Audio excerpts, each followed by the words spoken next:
degrees. Humidity a big factor as we head through the afternoon. If you're back tomorrow, scattered storms and showers in place, but we're going to call it not as hot. Still 90, still humid, but a little bit better as we work toward a much cooler air mass toward the end of the week. Just keep an eye on the skies as we'll watch for some scattered storms and showers. John, back to you. Chris, cheers. Hot racing, Rachel. Very hot. We did have a racing meeting earlier, and Tim did tell us that it is going to get up to probably 100-ish for the heat index. So we're just going to keep an eye on it, but we're still going to run until we hit that threshold. I think it's 104 or something like that. So if it gets up to that, our main focus is the safety of our equine athletes. So if we get up to that, we will make an assessment then. But as of right now, we're under it, so we are going to run. Yeah, and great job by Tony Martinez and our track crew giving the elements here. We have the pop-up thunderstorms, and as I mentioned even before we kicked off the comeback week here, an inch of rain, and we're wet fast today. And again, getting on the turf course with 4 of them. Carter for the grass, course rated yielding, turf rail set at 36 feet. Speaking of heating up, apprentice Jose Gutierrez finishing the second half of this meet strong. He had a couple of winners on yesterday's card on Monday. Yeah, one was a big payout. He started in race 5 yesterday with the 9 VSOP, and he's been riding really well. Michelle actually has had some good success with him. Nice to see that he was aboard here for top trainer Gennaro Garcia. 3/4 just under 115. It was VSOP in the slop. Gennaro Garcia, by the way, now tied. I mean, Randy Klopp. I love it when you do that. Gennaro's he's chipped away day after day, and him and Klopp are battling for the training title here going into the second half of the season. VSOP under apprentice Jose Gutierrez getting the spoils. And you see we had a sloppy track from kickoff to finish on yesterday's card. Wet fast going into it here today. And here comes Rocadora. Mordecai made the front, and Nathan Klein was calling this one, and Rocadora just kind of picking him up and laying him down.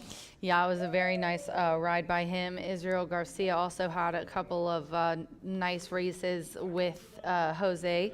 The Bug Boy, 46.80, won by Minnie. Very nice ride there in the 8th race, the final thoroughbred. Ooh, love those payouts, baby. There were some nice prices yesterday. I said that after the 3rd race, there was it was all over $10 winners, $7. There was very few favorites that won yesterday. I'm sure the bettors were hopefully pleased. Yeah, with no racing yesterday at Ellis Park. Jack Thistledown canceled yesterday into day 2, thinking of all my friends there in Cleveland. But with that said, bettors were tuning into our signal. We were up over 2024, so cheers to all of our horse players. We have a big card coming up here tomorrow. I like today's card, some allowance races. We got 4 of them on the turf for tomorrow. Good betting card today. A couple of premier races. We've got the Governor's Handicap and the Indiana First Lady. Royal Justice looking to make it 3 for 3 this meet, and she's got leading jockey Fernando de la Cruz. So a couple of premier races to look forward to midweek.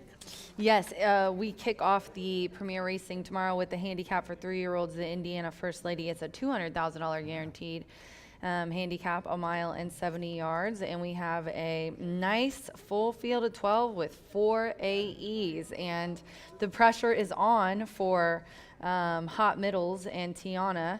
Hannah Leahy, I know, very excited to get back on the dirt with this filly, as they did try the turf last time, and she did not like it in the Ellen's Lucky Star. Innisfree Last looks good, I thought, for maybe a little bit of a long shot. What I mean, John Harron's Harron is on fire, so I'm going to include that one. But yeah, just a wonderful day. Morning line goes to Hot Middles. The 9 Royal Justice, we'd be remiss not to mention, who did win the Ellen's Lucky Star on the grass. Very versatile filly. She's won on the slop. She's won on routing on the dirt. She's won routing on the turf. So very tough one there. Hot Middles and Royal Justice together in that race. And then on to the gentlemen's handicap, the Governor's 22nd running, 250,000 guaranteed, and another nice full field of 12 with 4 AEs. Morning line goes to Mondavilla. Ramos aboard for Klopp. Also, the 10 Chicory Blaze looks interesting, coming out of a win of the Snack. Never been worse than second. So just so many nice colts and geldings in here. Really excited for this race for sure. Danny Simpson's Face the Future interests me getting back on the dirt as well. So some premier races tomorrow. Jimmy Mack will be here as well to help me, Brian, and John and the team. Good card. A very good card. After we wrap up this racing week on Thursday, no live racing here at Horseshoe Indianapolis. Of course, Casino open 24/7 here year long. We'll have no live racing this week on Friday, Saturday, Sunday, nor Monday But no live racing on Monday. Why, John? Why, Rachel? We've added a special card here. Friday night, Flip August the the script 8th. on you. Yeah, ladies' night. Hope you can join us here at the track as we'll be talking about a lot of not only women in racing, but celebrating the distaffers here on a Friday night card on August the 8th. Looking forward to it. A lot of great activities lined up for everybody that's come out here to the track for Silks and Roses for this added card on Friday night, August the 8th, kicking off at 6. Yeah, we're going to have that chocolate station from our friend Adam Calick coming in. Kids activities. Yeah, Kilwins.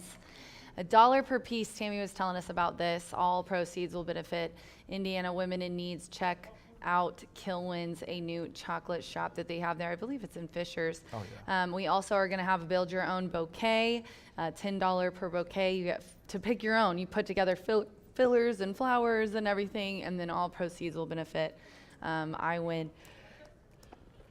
Oh, bless you. Most sneezed, and I held it in this time. I caught it. Great We've got job, great Rach. giveaways. We have the massage certificates, Louis Vuitton purses, ladies golf clubs, just tons of fun, you guys. Chris just said he's going to try to fill as many women in Phillies races as he possibly can. So it's going to be a terrific card, a wonderful night. I don't know if you guys follow Tatiana Ryan and her podcast. If you're familiar with her on X, she's going to be here to help out the event. And so we're just going to build on this every year. Very excited to kick things off. Eric's brainchild, I think he's so right. We've been remiss to not have a ladies' night here at the track because, you know, on our big days, we have a ton of females that come and participate in our hat contest. That too, we're going to have a hat contest that night as well. So ladies, come on out and enjoy our evening of Silks and Roses. My suggestion would be for all those that come out here to the track on that Friday night, August 8th, the casino's open 24/7. Just go to the casino. Spend the entire night with us here at Horseshoe Indianapolis. And then hit up the casino. Thoroughbred They're doing Quarter Give Horse 10, Wise. Get 10 as well. If you Yeah. download 10 to Women in Need, you get $10 free casino play. And the reason why, too, because we'll be racing the next day, 10:45 a.m., with an old quarter horse card here on I think I'm Saturday, just going to August sleep the 9th. under my desk. Or go to that casino 24. Well, Yeah, or I could go sleep in the casino. They kick you out for that. I'm just kidding. want to mention, too, we mentioned Nathan Klein. He'll be joining Rachel to handicap a race here on the card. I think that's the 4th. Looking to get Nathan in the booth for the 5th and 6th. Nathan Klein, at University of Arizona Racetrack Industry Program. He joined us here this summer, doing a great job, along with, of course, Riker DeWitt. But Darby Cullifer, it's Darb's last day with us here at Horseshoe Indianapolis before going back to the University of Indiana. So Darby's been giving us a great social media content and loves to she knows how to take some great photos, so really wishing Darbs well in her future. Yeah, she was very excited to see that Cole Battle ran in the Indiana Derby, and she got her dream wish. Look at her. Her dad is I don't think a lot of people know, but Darby's father is a harness trainer, one of the top harness trainers, Steve Culliver, and I was started in harness and know her father and her uncle pretty well. So it was, she loves horses, and obviously they have their own horses, so she was very excited. So bye, Darby, well, I'll miss you. She's coming back for Pink Out. She'll be back for Silks and Roses and some event days, but definitely wanted to tell her goodbye. Oh, great graphic, Aaron. Just love it when he does that. Yeah, Darbs, great job, Above and and all beyond. the best going back to school, and having her with us here this summer certainly Going back to IU. was an added bonus. Nathan Klein, by the way, in addition to calling races here for us, filling in this summer when needed. Also, Nathan's notes, and again, Nathan at it again today. Yeah, I'm going to skip the race 4 because Nathan and I are going to practice handicapping together for the 4th race. But in race 3, he did have a note about the 4. Money Mimolo has a perfect 50% top 3 average with 3 seconds and 3/3. Just needs to get that win, baby. It's that gold medal. That's right. Come on, And I Money. will say, I did want to mention also his sibling alert note. There are 2 half-brothers that will run on the same day today. Race 4. I love when it's in the same race. It's not, but this is a good little catch by him. Race 4, number 4, Mr. Sledgehammer, and race 8, number 7, Abra Abra, have the same dam, Insure. So very love those, and we're going to go over his notes for the breeding for the maiden race in race 4, and we'll see how he does. Last time, I think he did a really good job handicapping, but bless his heart, he was kind of waiting for the camera to catch up to what he was saying, which was totally fine. So we're going to work on on doing that. We're going to work on just letting AV follow us today. So, and he'll be the John, the color person, and I will obviously be the analyst, which is probably what he'll have to do in the future, just like you do. Mr. Skibbity Riz himself. Mr. Skibbity Riz himself, Ohio. They are our big sponsors this year. Woodford Reserve, Tequila, Herradura, Breed Development, Murphy Trailer Sales. They're the sponsors of our Winner's Circle. 9 winners making a trip there to the Murphy Trailer Sales Winner's Circle today, barring any dead heats, of course. Terrific customer service and loyalty since 1984. You can reach out to them at the number you see on your screen, 765-361-8803. Our Winner's Circle sponsor back with us here in 2025. Tote Board and Starting Gate sponsor, that's B&H Electric. They've got locations in Shelbyville, Seymour, and Bloomington as well. They're on the web at bh-electric.com. And Hubler Ford, Indiana's giant Hubler, with locations right down the road and in Franklin. You can reach out to them on the World Wide Web at drivehubler.com, and just mention Racing Rachel too. Yes, please mention me so that they will work with us again next year. Social media-wise, we've got you covered. I'm on X at John G. Dooley. There's Racing Rachel, and her X handle, Martha Clausen, will be along later today. Nice quarter horse allowance dash to 250, right? today. It's a short one. Lee Finelli scheduled. They had 10 in the body and 3 also eligibles going the 250-yard distance. So Martha will be talking about that somewhat super sprint. And Brian Aragoni at Mr. B Analyst on X. Also track-wise, we've got you covered throughout social media, not only on X, but also on Instagram, and subscribe to our YouTube channel there at Horseshoe Indianapolis Racing. Racing today with 9 races, day 2 of the comeback week, and looking forward to it. We've got a really nice card. 4 races carded for the turf course, so we'll have that $1 horseshoe hat trick, all turf pick 3 on races 5, 7, and 8. I think those are the turf races. There's also one more earlier in the card that's scheduled for the turf course, but 3 nice allowance races on the card. There's 4. A feature going around 2 turns. Yeah, 4 turf 3, races for sure. yes, 3 is the first one. Yep. Okay. You had it. You had it 5, right. 7, Just 8 5. Yep. Okay. You got it, That's what I baby. thought. All right. You got it. Coming up to the half-hour point before the first of the day, wet fast track again. Stay hydrated if you're joining us here at the track. So already see some people with the picnic tables and the umbrellas open outside, but do stay hydrated. Or of course, you always have that lovely dining option here in the clubhouse, like these guys over here enjoying the afternoon with us here, cool in here at the races. Main track is wet fast, turf course yielding, and the turf rail set at 36 feet this race week after a sloppy track yesterday. Great to be on the turf course here today as we get up to the half hour to the 2:10 opener. Quick commercial break here on this Tuesday edition of Wire to Wire. When the program returns, Brian Aragoni standing by to talk about the 50-cent early pick 5. Back with B right after this.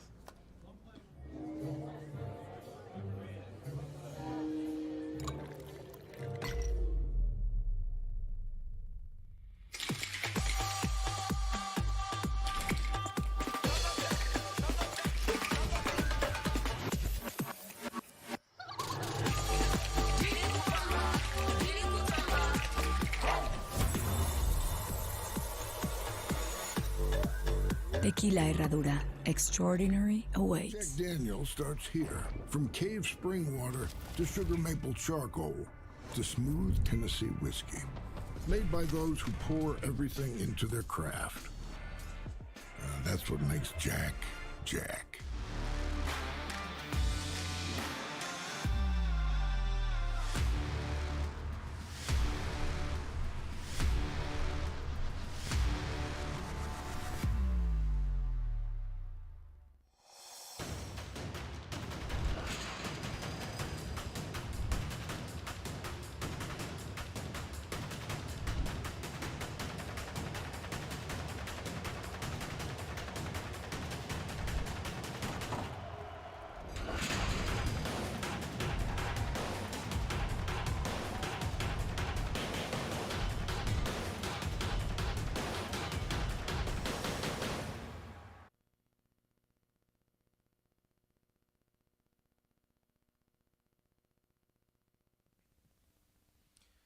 Minutes away from the opener on a Tuesday here at Horseshoe Indianapolis, where we don't have unique surface settings like this very often. Wet, fast, and bettors can rejoice.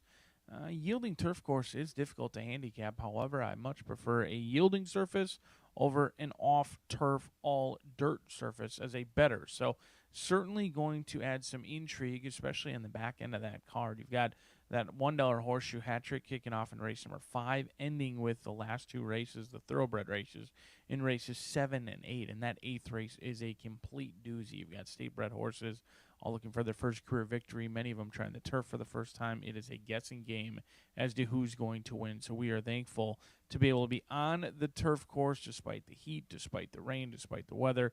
A huge shout out to our track crew who's got us on both surfaces, on safe surfaces as well, wet fast on the main track, and yielding with that rail setting out at 36 feet, and it'll stay at that rail setting the remainder of the week. We do kick off the Grayson Grass Challenge tomorrow. Hopefully we'll kick off that Grayson Grass Challenge.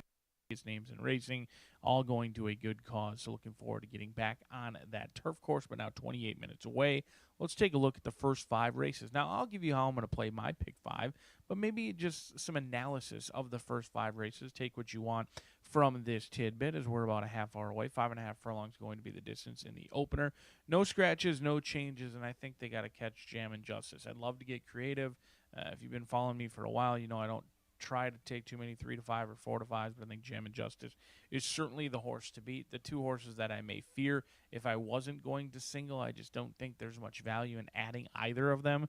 Playing the angles, post position number 8, already 2-1 morning line off that 9-2 morning line. And then the other Randy Klopp trainee for Spies Stables, Ease My Mind, the 3-year-old gelding by Tale of Ikati, has been in decent form. The last couple of races have found winners much more challenging. But if they can run back where they track and then pounce at the top of the lane like they did in the maiden breaking score back in May, I think Ease My Mind would be an excellent way to kick off that early pick 5. However, I do believe they're going to have a tough time just keeping pace with Jam and Justice, who looks to be the quickest of this group in a race that there's some other speed in here with Tis Irish along with 3-2 Run. However, I don't think anyone's going to be quick enough to keep up with Jam and Justice, who draws the rail on the inside. I am intrigued to see how that inside is going to play. I'm not a golden rail bias conspirator by any means, but it will be intriguing to see. And I don't think this race will tell us much because I think Jam and Justice is strictly the horse to beat in this spot, drawn on the inside. Race number 2, this is going to be a spread race for many. I've liked the works that I can see on Ashkenazi, 5-2, Eddie Keneally. When you claim for $40,000, I'm sure they would have loved to take this horse to Saratoga, if not Ellis Park. However, they come to Horseshoe Indianapolis, and I've got absolutely zero problem with it. They're running for a nice purse of $50,000. This horse has been working out consistently. Luan Machado comes over. He's got a handful of mounts, and he's done so with regularity. 18 starts. It's not like he's only coming over for 1 or 2 when he does. Today he does only come over for a handful. This is a horse who's been bet heavily in both starts, but was in for a tag in the second career start. I think they have this 2-year-old filly figured out. They've given her some time off. She's been training very well, and she's going to be a single for me. I'm playing against Longstrider in this spot. Wedge is a horse that I absolutely fear, but I'm going to single your 5-2 second choice on the morning line. If I was going to add anywhere, I'd likely add Wedge at 8-1 for William Walden. OXO Equine, this is a horse who is a colt, and he's very coltish in the paddock. He was very excitable in the paddock last time out, but it didn't hurt him at all, and he came from off the pace to finish strongly up the rail. I'm just not sure how strong that race was. So we'll go with back-to-back singles to kick off the card. And here, another horse that you might find intriguing is JR Sunchaser for Joe Davis. Sammy Bermuda is a horse who closed well from off the pace at 8-1 on debut, has been given plenty of time off, May 22nd. I love when they do that with 2-year-olds. They take their time. They're very patient, and that's a good sign that they are not rushing back to the racetrack, and they're getting those trainer fees paid for potentially a good horse and a good future for this 2-year-old at 20-1 on the board. But I'm going to go back-to-back singles as we kick off that $1 minimum pick 4 in race number 2 as well. We'll touch that turf course for the first time of 4 opportunities today in race 3. If you're looking for that $1 horseshoe hat trick, it does not kick off until the 5th race. 2 scratches to go over. 5 and 14 out of this event. The 5 and the 14 are out. I'm going to go 3, 7, 9, and 11. No true strong opinions in here. A mile and a 16th. Maybe you might overlook a horse like Motown Jazz. On paper, don't love it. Tommy Medina is a guy I don't want to get knocked out. There's plenty of guys and gals on my list that I prefer not to get knocked out of horizontal wagers with. And Tommy Medina is the newest addition to that. Last year it was Ray Paquette. This year it's Tommy Medina, on who I don't want to lose to in those horizontal structures. Alberto Burgos has been winning at 18%, but he has especially excelled on our turf course as well. And then some of the maybe more obvious horses, Incredible for Jeff Hiles, Marcelino Pedroza Jr., and My Racehorse. I usually try to beat My Racehorse just because so many people are using them. There's so many owners, but in this spot, that's not a horse I want to lose to. And then maybe a horse you might not take a look at is going to be Bizarro. 15-1 morning line, Tony Granitz, Luis Contreras, two guys that can win on any surface, but especially on the turf course. Second-time turf, hasn't run a step in 3 career starts, but tries a couple of things for a second time today. Second-time turf, second time around 2 turns, and getting class relief. I think Bizarro would be a very intriguing horse and could separate you from many other players in race number 3, 7, 9, and 11. The 4th race, 2-year-olds take the main stage, all bred in the great red state of Indiana here at Horseshoe Indianapolis. Scratch numbers 8 and 10. A big scratch of the 10 out of this race in here, and it certainly opens it up and makes it a lot more challenging from a bettor's perspective in this spot. It does kick off that late pick 5 as well. 4, 5, 9, and 11 in here. A guessing game. I'm going to take the horse with experience that I fancy the most, our Jalapeno, who was bet down to favoritism, and he took on Q's Top Notch. Q's Top Notch is racing in race number 2, so monitor that. If the deuce runs big in race 2, you can upgrade our Jalapeno. Maybe you don't have to throw in some of these firsters. If Q's Top Notch doesn't run very well off short rest, coming back too quick, maybe downgrade our Jalapeno, and maybe you key in on some of these first-time starters like Mr. Sledgehammer, Hannah Leahy, and Tiana Richardville, both having themselves very nice meets. You've also got John Herron and Alberto Burgos. Herron not always known for getting him cranked and ready to go out first asking, but I think those statistics are a little bit misleading. A guy you certainly don't want to lose out to. And then number 11, Little Chance. Michelle Elliott, she can certainly have him ready to go first time out, and you get a 7-pound weight break with Gutierrez aboard on Little Chance with the attack post. We'll kick off that $1 horseshoe hat trick along with the $1 Itoba pick 4 in race number 5. Scratch 5, 14, 15, and 16 out of this event. 1 mile on that yielding turf course, 12,500 claimers. Certainly thankful that we run races with low-level claiming on the turf. Not many tracks will do it.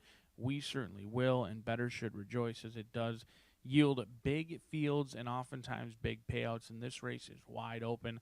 I'm going to hit the easy button in here. I'm not going to hit the all button because that would be very spendy. However, I'm going to go 2, 8, 9, 10, 11, and 13 in this spot. It's just a tough race. There's some horses, Durbick could easily win this race by quite a bit. Maybe a couple of horses that you might have overlooked the first time out. How about Crooked Bullet? Marcelino Pedroza Jr., a very high percentage rider, teaming up with Marianne Shear, who doesn't send very many horses here. This is a horse who won on the turf at the fairgrounds, going 2 turns with none other than Marcelino Pedroza Jr. on the turf, and this horse comes in off of a long layoff, could be overlooked in this spot. Is it ideal that this horse was claimed for 50 and is now in for 12.5? Probably not, but that doesn't affect me as the bettor, more so the owners, and they're trying to get some return on their investment in here with a win off the layoff, and then potentially Mr. Rosso, Aragon going to be calling the shots in here for Michael Evans, a 6-time third-place finisher. That's certainly not ideal. However, this horse has never touched the turf, does have a win and a second to his name on the synthetic, and I think the synthetic will translate to the turf very well today. 12-1, a couple of horses you may have overlooked on first glance in a wide-open betting race to kick off that Itoba pick 4, as well as the horseshoe hat trick. We are just couple of minutes away from John G. Dooley going through the scratches and changes on what we hope to be a beautiful but steamy and hot horseshoe racing card here at Horseshoe Indianapolis. 9 races, 8 thoroughbreds, 1 quarter horse, which will be taken through by Martha Clausen, the beautiful and talented one and only Martha Clausen will take you through that quarter horse race, and we hope to have an excellent Tuesday, and I hope you do as well. Good luck.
Good afternoon from Horseshoe Indianapolis. Hello now from the broadcast booth. Great to have you with us on this sunny day. Track announcer John G. Dooley, 9-carded. Temperature-wise in the 90s. Main track wet fast at this hour. Turf course rated yielding for the 9-carded for the turf course. Turf rail set at 36 feet and the turf rated yielding. Wet fast, the main track. If you have your programs close by, let's take a look at the changes and corrections on our racing program. On a sunny one, opening sprint starts the 50-cent early pick 5. No changes at the top of the card. No changes in the sprint opener. In the second race, here in the juvenile sprint, scratch number 8, Illini Red. Number 8, Illini Red has been scratched. No rider changes. The 3, Dreaming Y, 2 pounds over. Number 5, Ashkenazi, 2 pounds over the listed program right there, and scratch the 8. On to the third we go. Maiden Turf. Once again, course rated yielding, and turf rail set at 36 feet. On this day 2 of comeback week, scratch 5, Super Snoop, and take out the 14, Jackrabbit. Scratch the 5 at number 14. 13, Citizen draws in. Joe Ramos, riding 13, Citizen, for the Hall of Famer Steve Asmussen. Scratch the 5 and the 14 from the Maiden Turf. Number 10, Absolute Zero, and 1 pound to the listed program weight there. On to the fourth. Maiden Juvenile Sprint starts the 50-cent late pick 5 on the card. Here's scratch 8, the King Stinger, and the 10, Royha Alta. Scratch the 8 and the number 10. Race 5, Turf Mile. Starts not only the $1 late pick 4 presented daily by Itoba. This turf also kicking off the $1 horseshoe hat trick all turf pick 3 popular wager. Scratch 5, Chances Taken. 14, 4 Flag.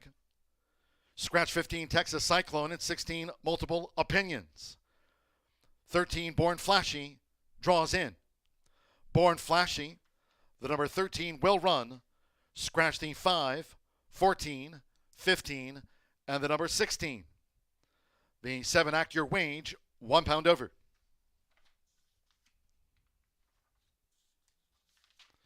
In the 6th race, no scratches, no rider changes in the mile.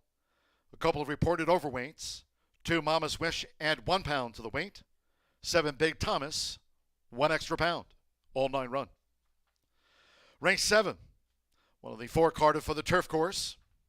Here, scratch the 13, Rock Solo. Was entered as a main track only. Scratch 13, Rock Solo. Race 8 is a maiden turf mile. Here, scratch the also eligibles. 13, Get Even Kid. 14, Tempest Jill. 15, Annie Express. And 16, Samo, all have been scratched. And in the 9th, closing the card with a quarter horse dash over the 250 yards, due at 6:15.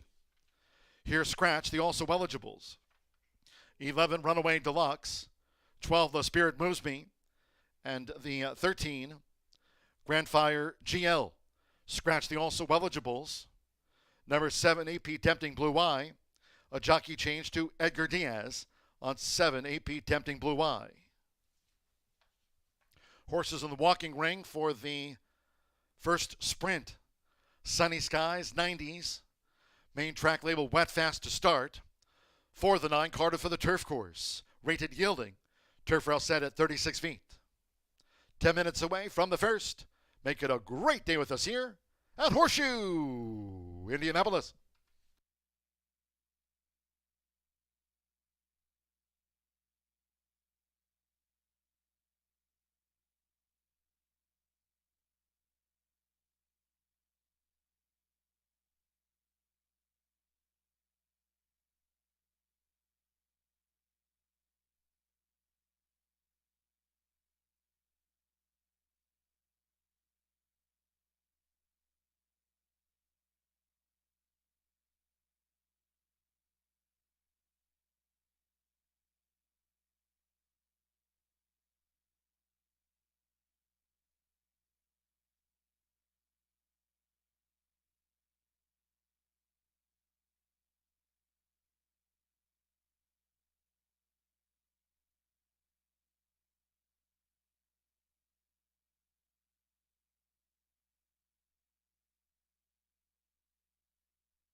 The horses stepping onto the track for the first race.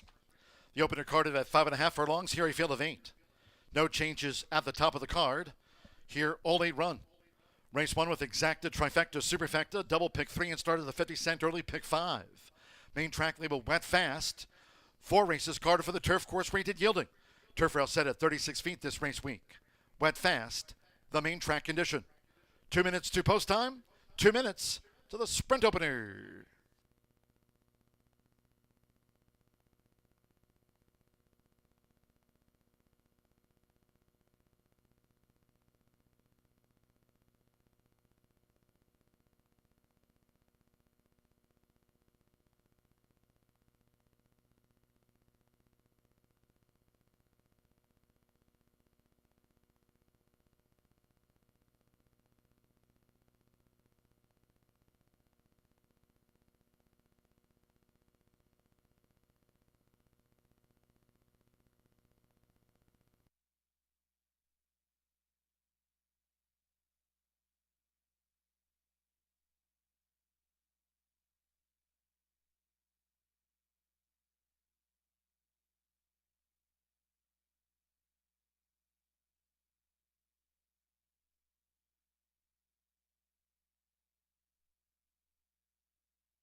We're less than 1 minute away from post time. Start to the 50-cent early pick 5 at hand.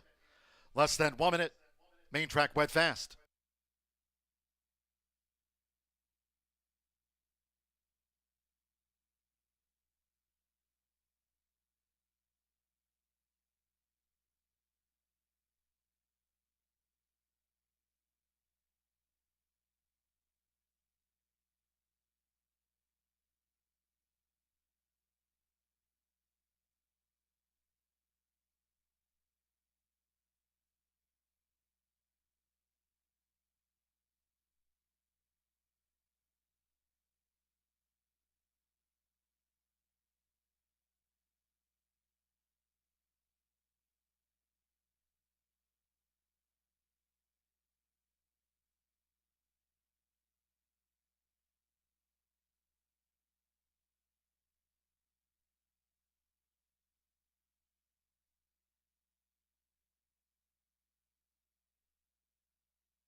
The horses are approaching the starting gate.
The horses have reached the starting gate.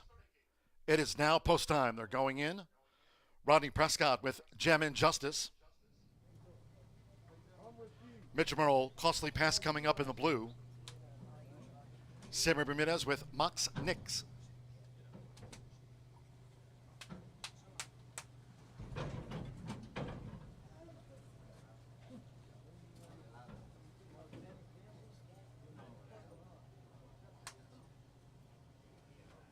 Now Costly Pass has gone all in.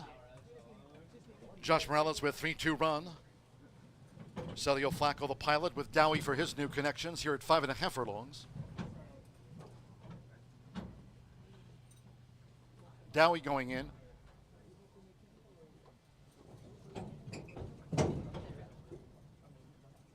Orlando Mexico with Tiz Irish. Couple them back. Luis Contreras with Ease My Mind. One more, Joe Ramos playing the angles. Like Ease My Mind, both here for Randy Klopp. Up comes Playing the Angles. Main track label Wet Fast for the first. They're in the gate.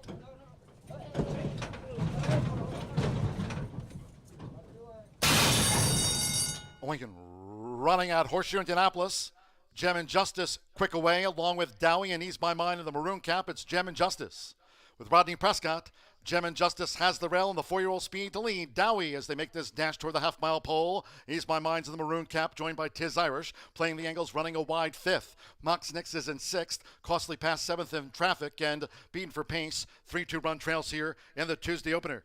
Around the far turn that way, it's Gem and Justice. The first favorite leads through a quarter in 22.48 seconds. Midpoint on the turn for Gem and Justice, pursued by Dowie. A length and a half to Ease My Mind. Playing the Angles on the far outside. As they come past the quarter pole, Costly Pass gets a rail run. Then it's a breakaway to Tiz Irish with Mox Nix, and finally 3-2 run. Into the stretch, it's Gem and Justice. Gem and Justice holding on to this lead from Dowie. 1 furlong to go. It's Gem and Justice. Dowie getting there yard by yard, and Dowie is taking the lead. Coming down to the final half furlong, Costly Pass is running on from Ease My Mind and Playing the Angles. It's Dowie for Arcelio Flacco. Dowie is going to do it. It's Dowie who holds Costly Pass by a length. Gem and Justice third. Ease My Mind finished fourth.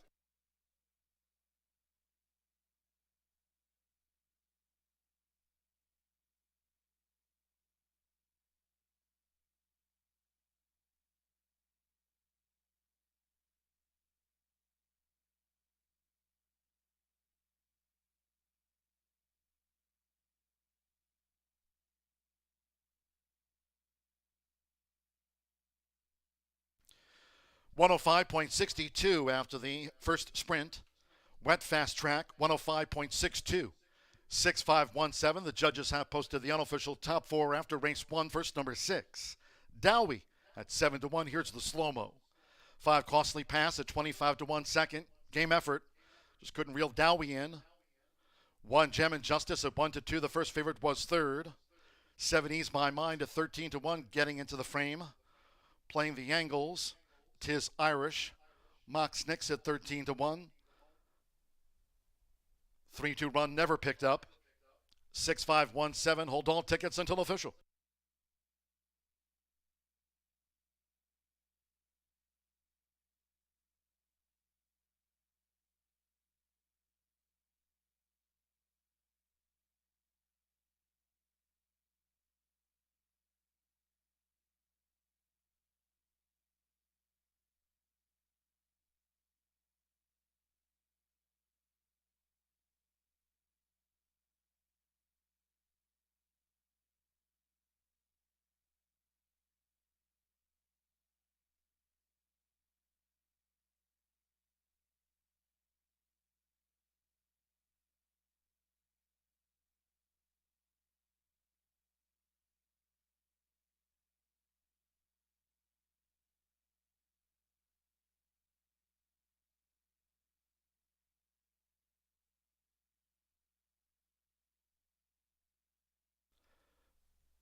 In the Murphy Trailer Sales Winner's Circle, the 6, Dowie with Arsenio Flacco.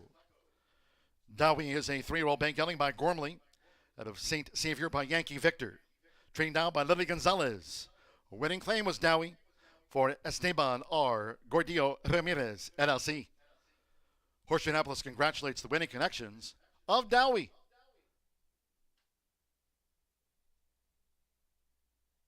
Pace out at 7-1, race 1 official.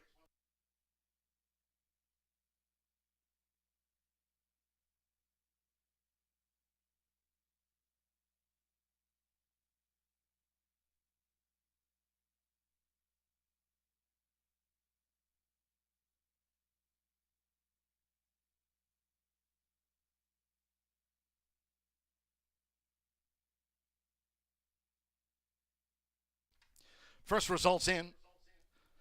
6-5 exacta paid $258.80. 50-cent trifecta. 6-5 won $176.65 with Ease My Mind fourth. The 10-cent superfecta 6-5 won 7 returned $157.61. And the first of the day, favorite third, Ole ran. Track went fast, 105.62 seconds. 21 minutes away from race 2. In the juvenile sprint, scratch 8 Illini Red. 8 Illini Red has been scratched. The 3 Dreaming Wide 2 pounds over, and the 5 Ashkenazi 2 pounds over. Exacta trifecta superfecta, double pick 3, and start of the $1 early pick 4. Down in that Murphy Trailer Sales Winner's Circle, our Tammy Knox along with our summer interns for this season. Final day for Darby Cullifer, joined by Riker DeWitt and Nathan Klein. We'll be calling the 5th and 6th races on today's card. All the best to our interns here from Horseshoe Indianapolis. Ciao, Darbs. Post time for the second race at 2:41. In all cases, please do try to make your Horseshoe Indianapolis selections and wagers on this summer day early. Thank you. Coming up in a first moment, our sprint replay. Hope you had a bet on Dowie.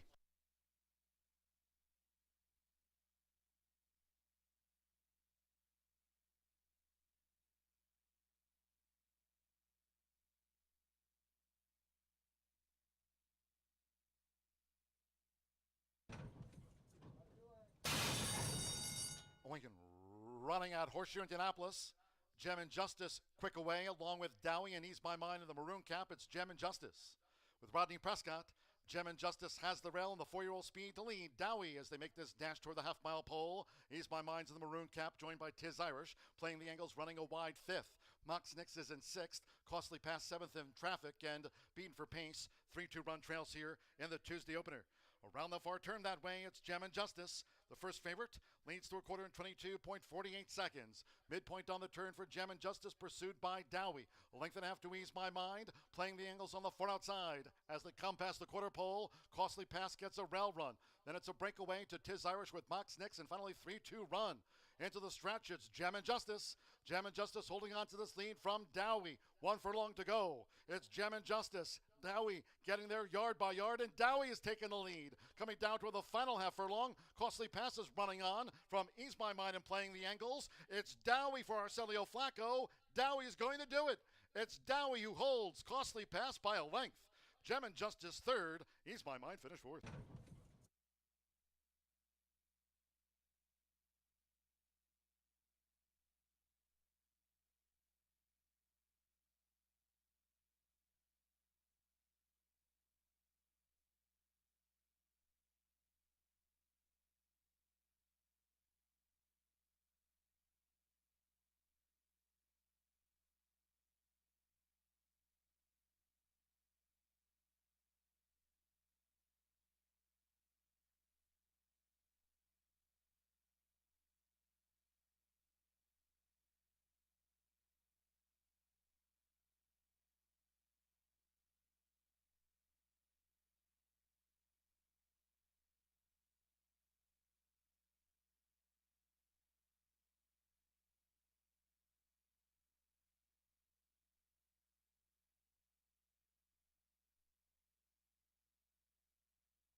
At the Thoroughbred Aftercare Alliance, we believe in giving every thoroughbred a second chance. Thanks to you, the owners, trainers, breeders, and every supporter, You've created a ripple effect of change that's helping these magnificent animals move on to new careers and safe, fulfilling lives after racing.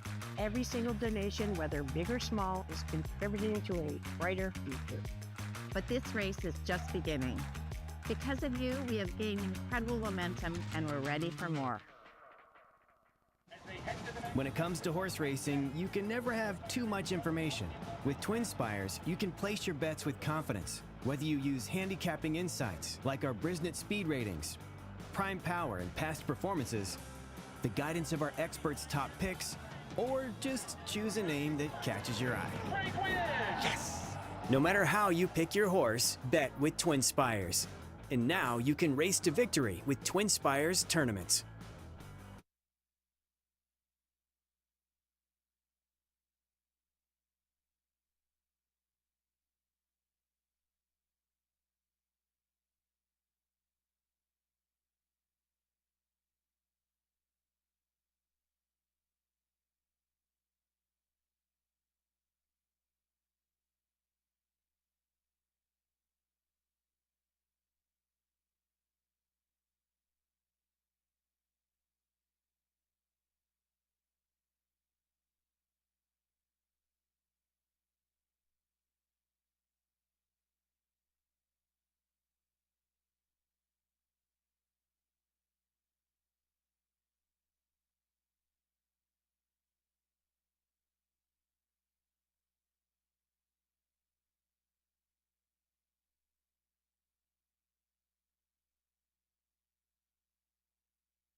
Please note the main track here at Horseshoe Indianapolis now upgraded from wet fast to fast.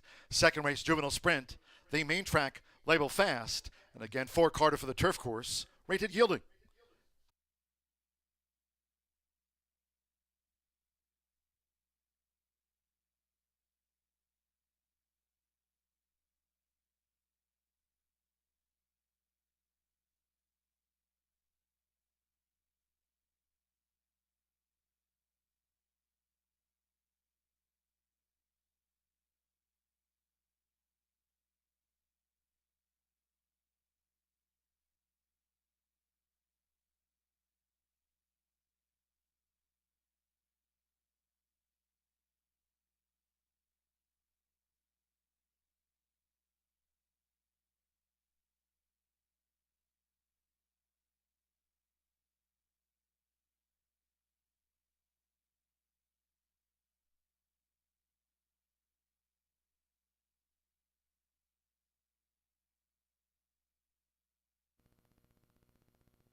Hello, everyone. Welcome to Horseshoe Indianapolis. We're 10 minutes to race 2. We're going to go over that shortly. I don't think he's here, but I did want to wish one of our thoroughbred owners, Michael Klingler, a very happy birthday. Happy birthday, Michael. He's also helps us with Itoba as well. So thank you so much, guys, for putting that together for us, Michael. Have a happy birthday if you're at home watching the races today. I have a special place in my heart for him because I give away a ton of swag, and Michael's one of the only people that's ever given me a hat. So love to see it. In this 2-year-old allowance race, it's going to be an interesting one to say the least, you guys. We do have a scratch of the 8 Illinois Red. This is going to be contested at 6 furlongs on the dirt, and I'm going to go in this race with the 5. The favorite for the morning line was the 6. I thought I was going against the morning line favorite, but as Brian says, I make favorites. 4 to 5 on the 5, Ashkenazi. Luan Machado is aboard here for Eddie Keneally. This horse is only making its 3rd lifetime start, which is the case here, obviously, with 2-year-olds, 2nd, 3rd start for some of them. This 2-year-old filly, first of all, Hootenanny by Quality Road. Love to see that. Into Mischief Dam Chavoo. Eddie Keneally is 24% first after the claim. As you can see, this horse ran at Churchill on May 25th, won by 6.5. What a nice claim for them here. Owner Durrett Stables and Eddie Keneally. Wesley Ward bred this Kentucky bred, has been the heavy favorite in both races that he's ran. Earlier in April, tried at Keeneland and got off to a good start. And then at Churchill, broke in, was bumped, got on the inside, and then let loose and just cruised. Was ahead of the field 4 lengths at the start of the race. So that did not bother him at all. Her at all. I love that they've given this horse a couple of months off. She's early speed. She put up an 80 Brisnet speed figure in the last race. It's just pretty obvious for me that this is the one to beat in this field. Then I'm going to go to the 6, Long Strider. Long Strider gets Santos Sanger in the irons for Gennaro Garcia and is 9-2 right now on the tote board. Long Strider is dropping down in class today from the previous start. Couple of starts in Kentucky at Churchill for this 2-year-old colt. Filly going, this is kind of a mixed group, as you can see. It's not very often, I meant to say this at the beginning, but the birthday threw me off. It's not very often you see fillies running against colts, but they're only 2. So not a huge deal. But this 2-year-old colt is by Union Rags, Tail of the Cat Dam. Very nice breeding. Southwest, Gennaro co-owns and trains this 2-year-old who with Brandon Valentini is the co-owner here, making its 3rd lifetime start. Now, the debut, a maiden special weight May 9th at Churchill, was a good start. Kind of missed the break a little bit, but still won by half a length in a field of 8. Then went into a $225,000 stake at Churchill, ended up last by 17. So I think just a big step up from that maiden win. Has taken a little bit of time off here from June, from the end of June to the end of July. So a nice month break between races looks good. But yeah, going to first time with winners in a pretty tough stakes race is, a tall ask. Or getting into a 2-year-old allowance, I think is going to find this much easier. And then I'm going to go to the 2 here. What's our 2 at? 7-1. Like those odds on the 2, and look, falling right in line where I like to see it. Q's top notch. Marcelino Pedroza aboard the other. Gennaro Garcia trainee in here. Gennaro has 2. Joe Davis has 2, the 3 and the 4 in this race.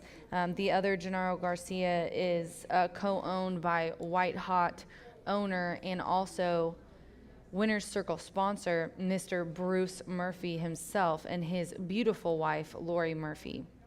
2-year-old gelded son of Corbin, this one also making its 2nd lifetime start. So broke the maiden here on July 4th, actually. Ended up in a pretty nice field of 8 and won by 7 lengths. Was just a clear-cut winner. Came out of the 2-hole, got in the lead by a length, and just widened 3 lengths coming into the stretch, and then ended up winning by 7. Now, was well bet as well at 4-1. The speed figure, though, not near what my other top 2 have done. I mean, a 70 for the 6. I told you an 80, and put up a 67. Now, that was the debut. A first race, I'm not going to knock that at all. This horse also has early speed, so it's going to be interesting to see who sins. I think A couple of them might lay back, but we do have some early speed with a few of these horses. 5-6-2 here for me in the second race as the jockeys get the leg up and horses head to the track. I'm going to go with the 5, Ashkenazi on top. Good luck.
Two-year-olds stepping onto the now fast track for the second race sprint at 6 furlongs, a field of 7.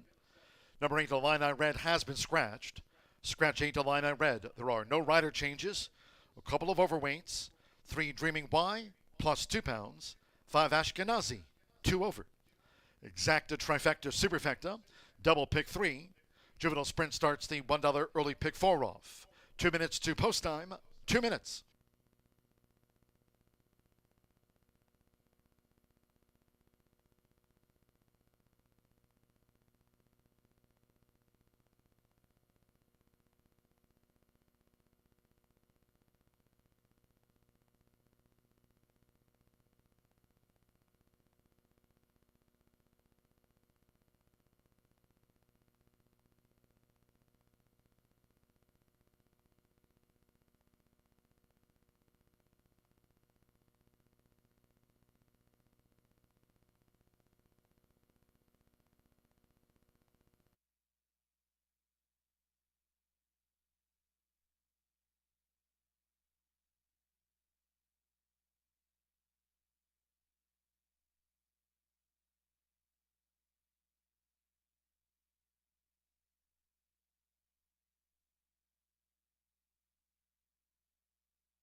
Less than 1 minute to post time, the juvenile sprint.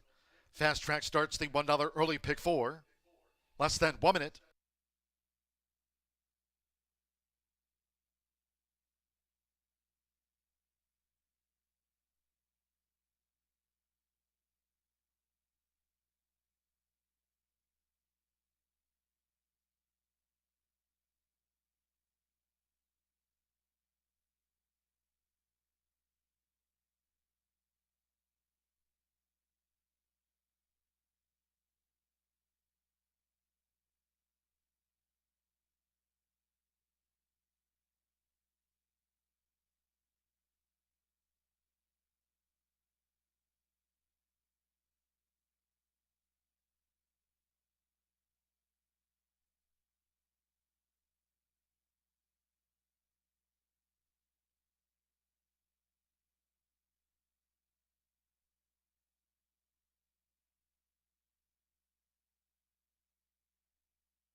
The horses are approaching the starting gate.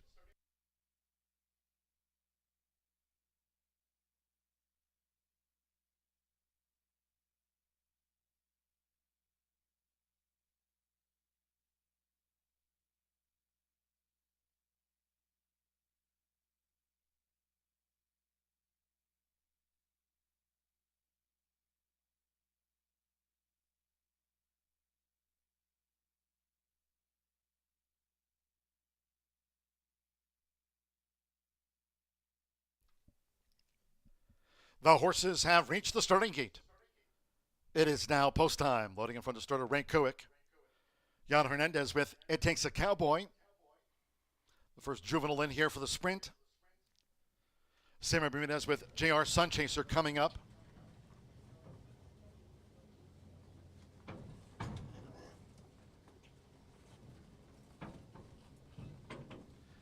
Ashkenazi, even money favorite. 5-2 Long Strider, and Wedge is 7-2 off a debut win. 27-1 on JR Sunchaser, who's joined It Takes a Cowboy.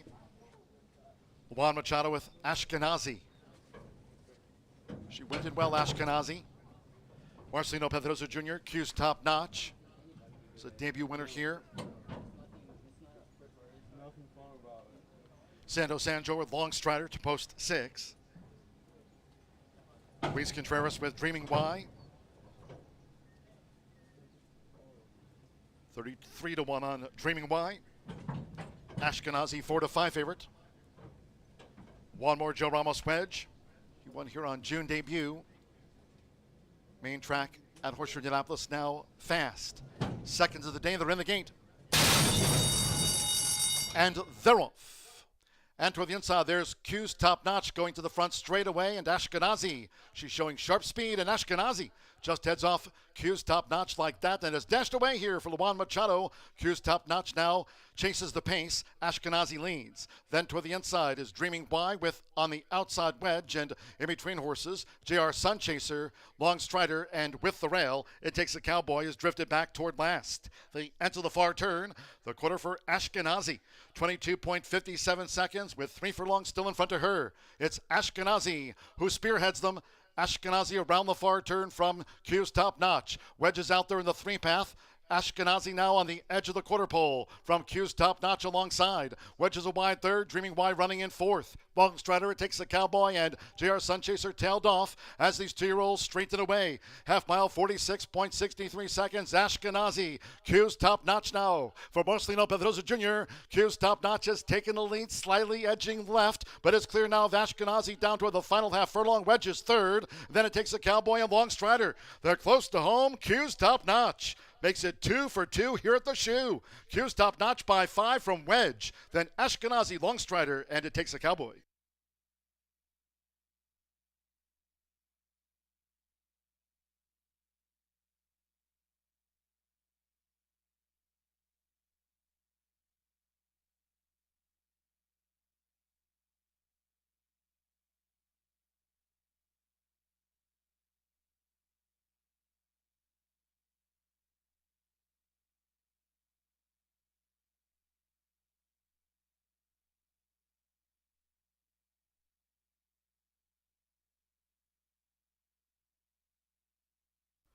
113.28.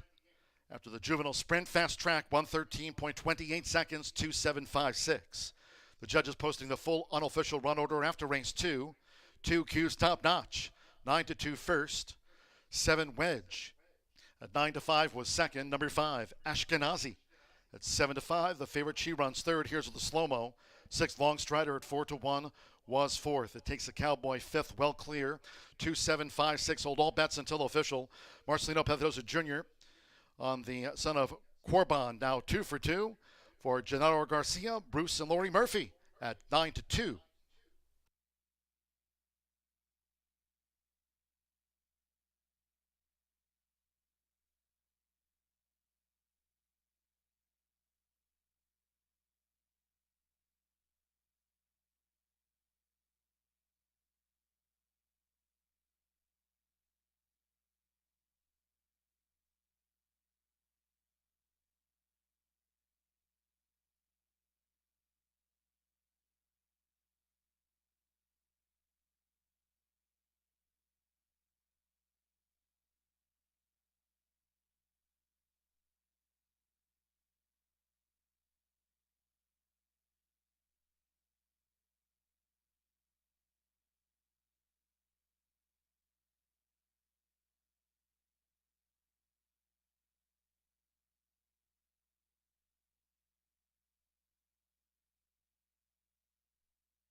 In the Murphy Trailer Sales Winner's Circle, race 2 official, the 2 Q's Top Notch with Marcelino Pedrosa Jr.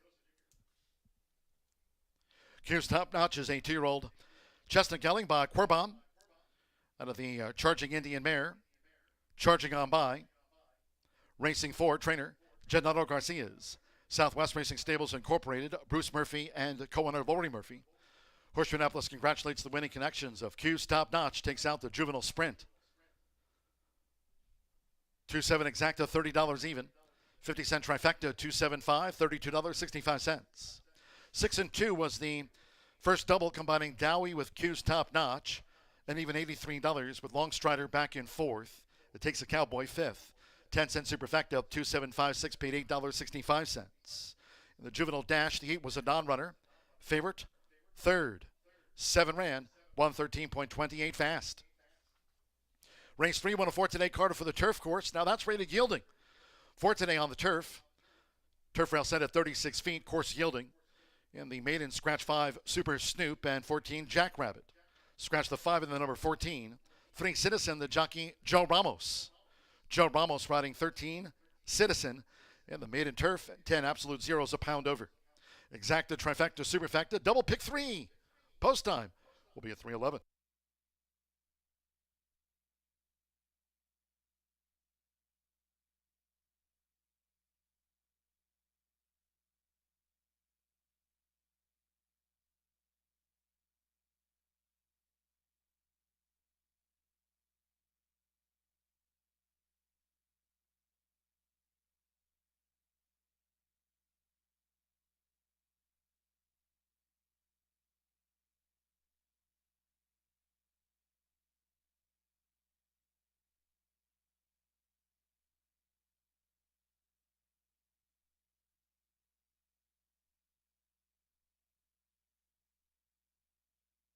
Seconds of the day, they're in the gate.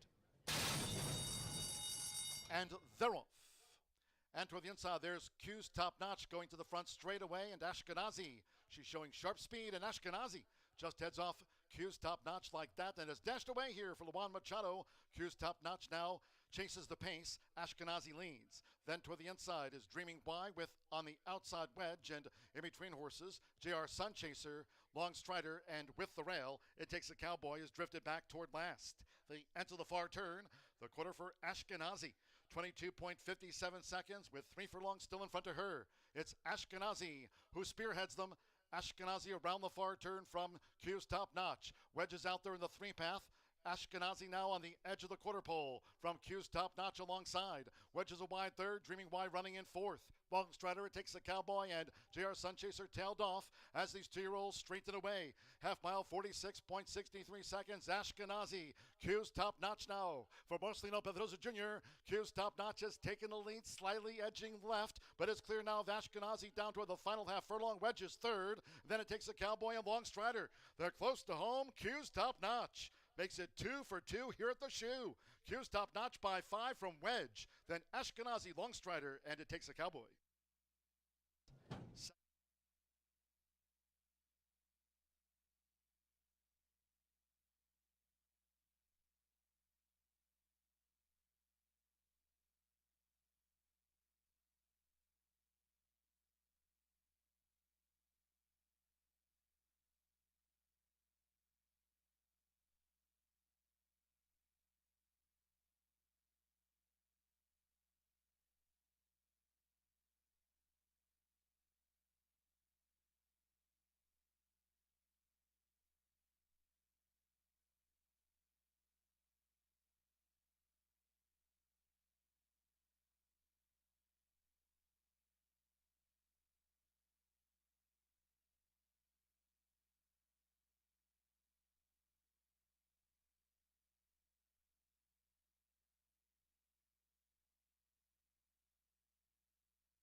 We're 10 minutes to the third race here at Horseshoe Indianapolis.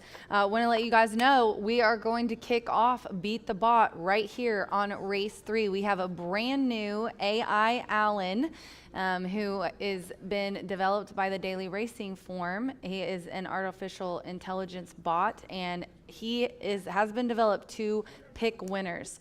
So Tammy got on today, had him spit out who he thought each winner would be in the next races. It's on 3 through 8. So be sure to head downstairs and sign up if you're out there in simulcast land. Please send your entries for free to horseshoeindycontest@gmail.com. If you beat AI Allen today, everyone who beats him in his selections is going to be put in a drawing for $100. It's completely free, and it's the first day today, Tuesday, so head on down and get your entries in for Beat the Bot. We're going to talk about race 3 here quickly, and then Nathan's going to handicap race 4 with me. I can't wait. In this race, I like the 11 here, 5-1. On the 11 right now. I love Sophie on the grass. We're doing a 3-year-old nut maiden claiming for 12.5, a mile and a 16th. Sophie's told me she loves the grass. Anna Mia is the conditioner here for Fountain Run. This is a 3-year-old gelding by Run Happy. Distorted Humor Dam, Mercy Ann. Now she's making her he's making his 9th lifetime start, but is dropping down from a maiden claiming 16 to a maiden claiming 12.5. He's been at Colonial, but was a nice third here on June 4th. With the class drop and putting blinkers back on, and the speed at the speed compared to everyone else, I think that this horse is going to be pretty tough in here for sure. So I like the 11 on top here with Sophie aboard, currently 5-1 on the tote board. And then I'm going to go to the 7, and that is Incredible. Marcelino Pedroza is on this even money favorite, coming off a win in the last race, so he's looking for a double on the card. The 7 is coming from Presque Isle on the Poly, ran at a mile and 70, is going up to a mile and a 16th here today. Jeff Hiles trains. This gelding is by Authentic, and he's making a 6th lifetime start. The best he's done is last time. They finally dropped him down to maiden claiming for 15. He was down to 50 the time before that. It was still just a little bit too much for him. He's now going down off of that 3rd place finish, only missing by 2 lengths in that race. He kind of waited and never really kicked in for the late close, sort of sat a length or 2 off the pace the whole time. Incredible's who I'm going to go with. He's obviously hiding or not out there. And then I'm going to go to the 12. I like these outside horses. Liquor Talk in here. The 12 right now, 15-1. I was looking for a little bit of a long shot, and I'm going to get it with Evan's horse. Amara Kranz owns and trains this herself. Amara is wonderful. She's a great horsewoman. Glad to see her having her own horse here. Now, this one's been so close in very similar races. You know, we're going a mile and 16th on the grass. This one's been at a mile the last 2, been at the class, and been very close. 2 lengths off of the lead, a couple back, and then 3 with a couple of the horses that are in this group. This is a 4-year-old gelding. He's making his 12th lifetime start. He's been in the money 4 times out of those 11. He looks pretty good here in the paddock as well, keeping him cool. He looks calm. Put up a 70 speed figure last time. Has put up a 75 before back at Turfway on the Poly, but we're on grass today, so we're going to stick with that 70 as a comparison for this race. But yeah, he looks really good. Ooh, what do you see? Red balloon, squirrel. Very alert and ready to go, but not too antsy at all. He looks good in the paddock. I'm going to go 11-7-2 in here. Fountain Run over the 6-5 favorite in here. Incredible off of the class drop for My Racehorse and Rocket Ship Racing LLC. Good luck.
The horses call postward now for the third race. 104 today, Carter for the turf course here, rated yielding. Turf rail set at 36 feet this week, a field of 12. Scratch 5, Super Snoop, and the 14, Jackrabbit. Scratch the 5 and number 14. From the race card, 3, Citizen, here in the maiden turf with Joe Ramos. Has 45 wins here this season. Joe Ramos rides the 13 race maiden, number 13, Citizen. 10 absolute 0, 1 pound over the program weight. Exacta, trifecta, superfecta, double pick 3 with 2 minutes to post time. 2 minutes to the turf.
We're less than 1 minute away from post time for the maiden turf. Course rated yielding, rail of 36 feet, under a minute.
For the first of 4 times today, crossing over to the turf course here at Horseshoe Indianapolis on final approach.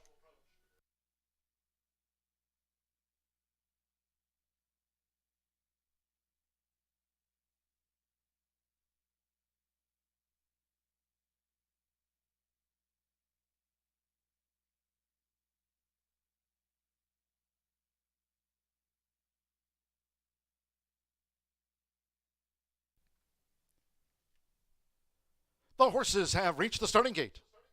It is now post time. They're going in. Santo Sancho with Twice Bitten. Now Mitchell with Caradia coming up.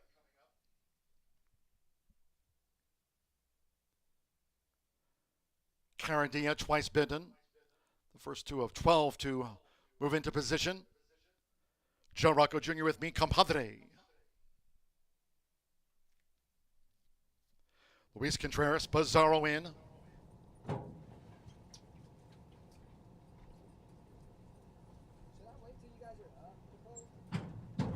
Mi Compadre at 32-1 has moved into line.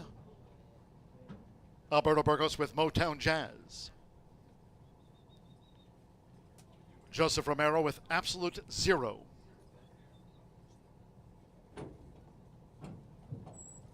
Now Motown Jazz has gone all in. Juan Machado with Money Mamolo coming up next.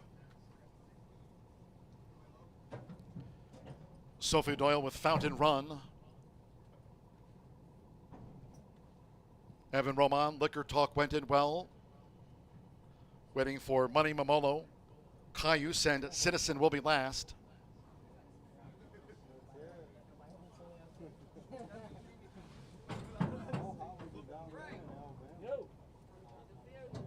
Jan Hernandez with Cayuse coming up. 2 back. Incredible.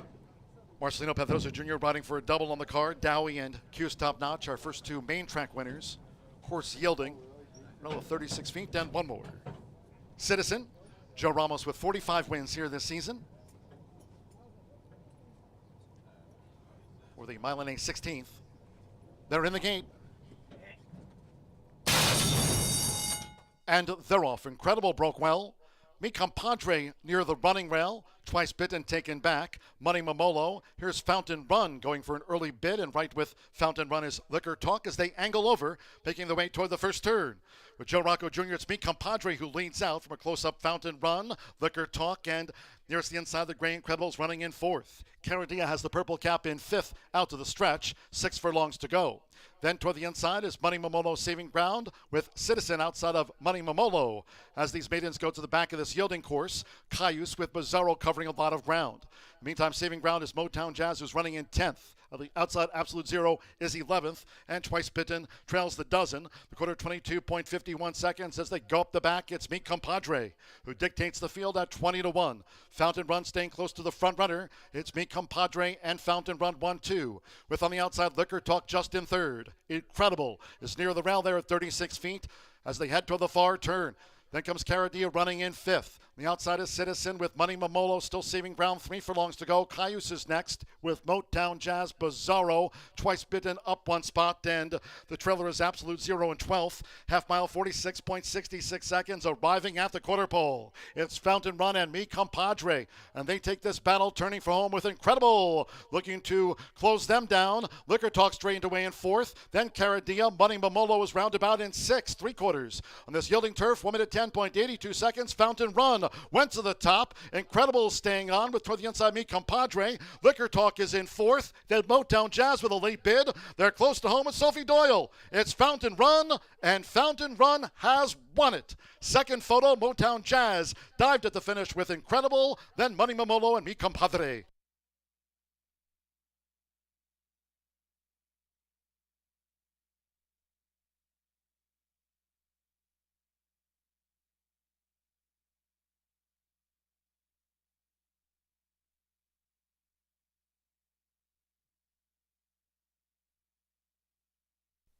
$142.55 after the maiden turf.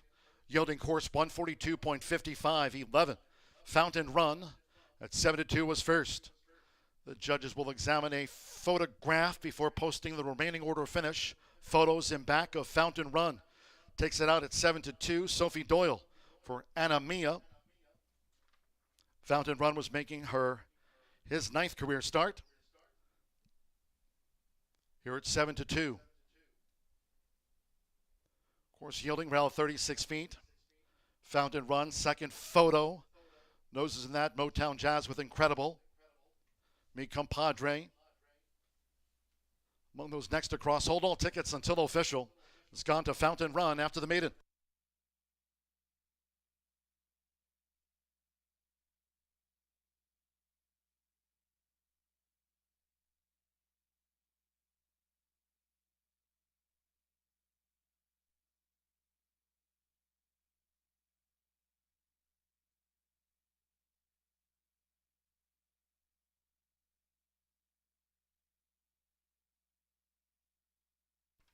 Main judges have posted after a photograph.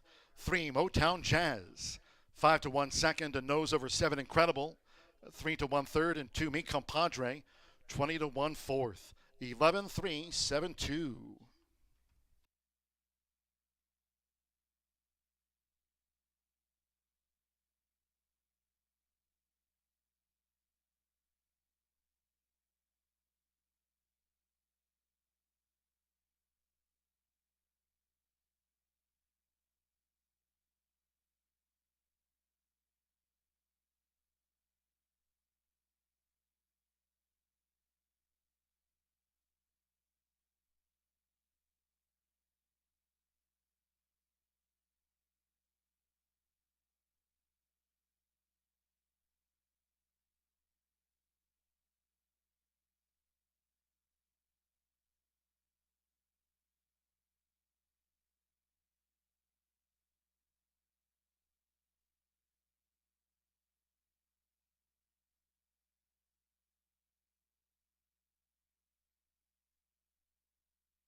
And the Murphy Trailer Sales Winners Circle, number 11, Fountain Run.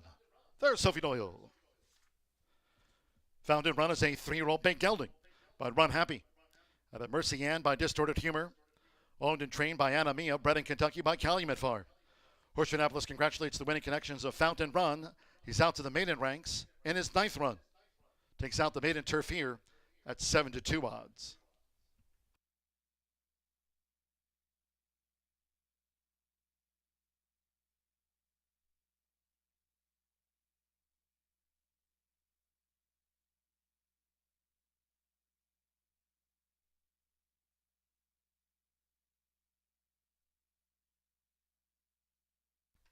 Race 3 official.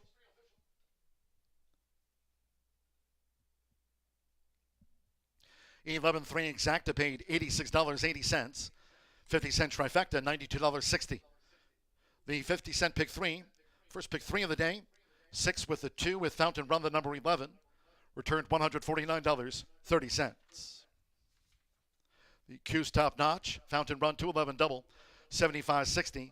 10-cent superfecta, Mi Compadre 4th.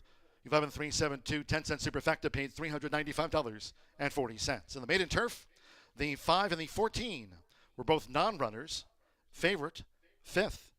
12 ran, yielding course 142.55, rail at 36 feet this week. 19 minutes away, race 4, maiden juvenile sprint, scratch 8, the King Stinger, and the 10. Rioja Alta, scratch the 8 and the number 10. Exacta trifecta superfecta, double pick 3. Starts at the 50-cent late pick 5. Low 11.99% takeout on the pick 5s here all season long. Post time for the 4th of our 9 today on this summer day, 3:43.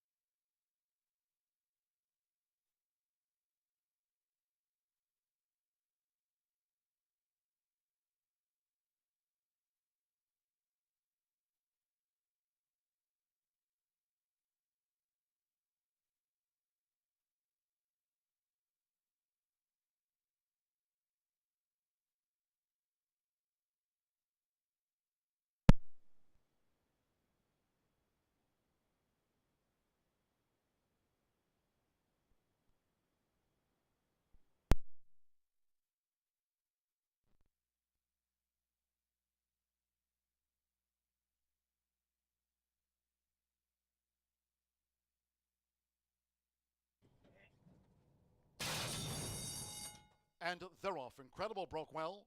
Mi Compadre near the running rail. Twice Bitten taken back. Money Momolo. Here's Fountain Run going for an early bid, and right with Fountain Run is Liquor Talk as they angle over, making their way toward the first turn. With Joe Rocco Jr., it's Mi Compadre who leads out from a close-up Fountain Run. Liquor Talk, and nearest the inside, the Gray Incredibles running in fourth. Caradia has the purple cap in fifth out to the stretch. 6 furlongs to go. Then toward the inside is Money Momolo saving ground with Citizen outside of Money Momolo. As these maidens go to the back of this yielding course, Cayuse with Bizarro covering a lot of ground. Meantime, saving ground is Motown Jazz, who's running in 10th. The outside Absolute Zero is 11th, and Twice Bitten trails the dozen. The quarter 22.51 seconds as they go up the back. It's Mi Compadre who dictates the field at 20-1. Fountain Run staying close to the front runner. It's Mi Compadre and Fountain Run 1-2. With on the outside Liquor Talk just in third. Incredible is near the rail there at 36 feet as they head toward the far turn. Then comes Caradia running in fifth. The outside is Citizen with Money Momolo still saving ground. 3 furlongs to go. Cayuse is next with Motown Jazz, Bizarro, Twice Bitten up 1 spot, and the trailer is Absolute Zero in 12th. Half mile, 46.66 seconds, arriving at the quarter pole. It's Fountain Run and Mi Compadre, and they take this battle, turning for home with Incredible, looking to close them down. Liquor Talk straightened away in 4th. Then Caradia, Money Momolo is roundabout in 6th, 3/4. On this yielding turf, 1 minute 10.82 seconds. Fountain Run went to the top. Incredible staying on with toward the inside Mi Compadre. Liquor Talk is in 4th. Then Motown Jazz with a late bid. They're close to home with Sophie Doyle. It's Fountain Run, and Fountain Run has won it. Second photo, Motown Jazz dived at the finish with Incredible, then Money Momolo and Mi Compadre.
Hello, everybody. This is your special guest for this race, Nathan Klein, with the lovely Rachel McLaughlin.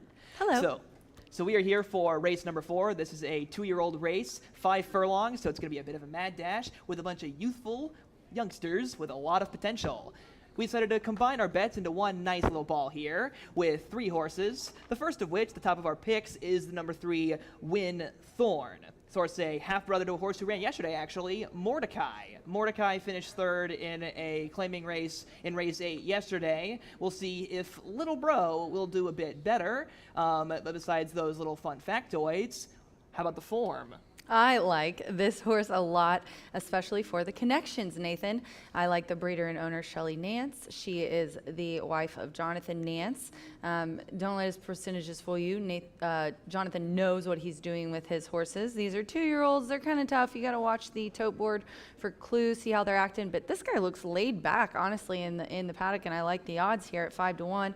Andre Soua is aboard, coming off of a 3rd place finish. Just kind of didn't know what to do there in the stretch. I think kind of tried to keep up with our jalapeno in there and faded a little bit. But I like this one a lot, and I love your little how Mordecai got 3rd yesterday. I like that we looked that up.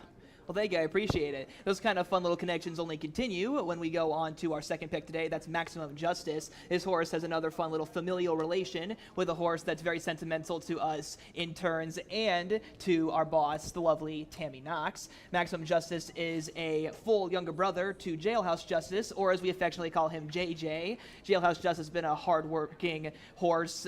Finished 2nd in last year's Snack Handicap. That was probably their best performance today. Kind of a hard-working, longer-distance turf horse is the way I would describe him. So Maximum Justice, we'll see how much of that familial relation he carries on from Big JJ, but that's my reason for it. For something a little bit more objective, why would you like this horse? Well, before I tell you why, I hid this from you. I wanted to tell you the whole time we were talking and practicing before this, but did you know that they bought JJ? We had a budget of, I think, 15 or 20 to spend, and they only paid $8,000 for him at the sale. Did you know that? No, I did tell not. You? Yeah, I was there, and I could not believe they got him for $8, which was the exact horse they wanted, their first pick of a horse to get. But enough about JJ. Maximum Justice, a 2-year-old gelding by Harry's Holiday. I always tell people when they're watching Indiana or when I'm on FanDuel, they always ask me, what kind of names do you need to look out for in Indiana? Definitely Justice farm-bred horses are those. Also, Steve Lewis and Gennaro Garcia team up, our very powerful ownership duo. Gennaro does well with the babies. Not a huge win percentage, but a good in the money percentage for him. And the dam here is out of Dialed In, and she has 2 winners from 2 starters. So she's got a batting 1,000 as far as winners. Love to see it. And to round out, to continue sort of the family talking for these youngsters full of potential, it's number 7, Reaching Out, who is a slight long shot. They're currently about 8-1. The eyes are slightly going down on this one. But Reaching Out, half-sibling to a horse who is running tomorrow in the Indiana First Lady Handicap. That would be Don't Miss Out, who's going to be a bit of an outsider, trying to take on the heavy favorite Hot Middles here. But if this horse runs well, that might be something for you to think about tomorrow for our First Lady Handicap. This horse, Reaching Out, ran one time, had a very rough go of it, a rough introduction to the tumultuous world of horse racing, finishing 8th, beaten 11 lengths, but there's more than meets the eye. Yes, for sure. If you look in the troubled line, this horse was bumped at the start. Always something to keep in account, but especially for babies. They are doing this for the first time. It's all new to them, and on top of that, they're getting jostled around. It's definitely something to take note of. I think this horse will improve off of that race. It's the other Gennaro Garcia trainee, as I like to call it, and I think it's got a pretty good shot. Was also in that race with Boss Justice, just to his inside, the 6th as well. So Winthorn, our jalapeno running against each other, Boss Justice, Reaching Out running against each other. I think we've got a really nice group here, and it could be anybody's race. Do want to mention really quickly the 9 Our Jalapeno. Not only do I love jalapenos, but this horse was 2nd last time out, as I said, exiting that similar race. Rob Dobbs had a nice winner yesterday on the card, and was well bet, was the favorite in that race, and got beaten for 2nd. So Nathan, I just am so pleased with how great you have done at this internship. So good job, buddy. Thank you very much. I had a lot of great teachers. 317 for us here. I've got the 9 on top. Our jalapeno. We're 5 minutes to post. Good luck.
Medium 2-year-olds coming onto the track now for the 4th race.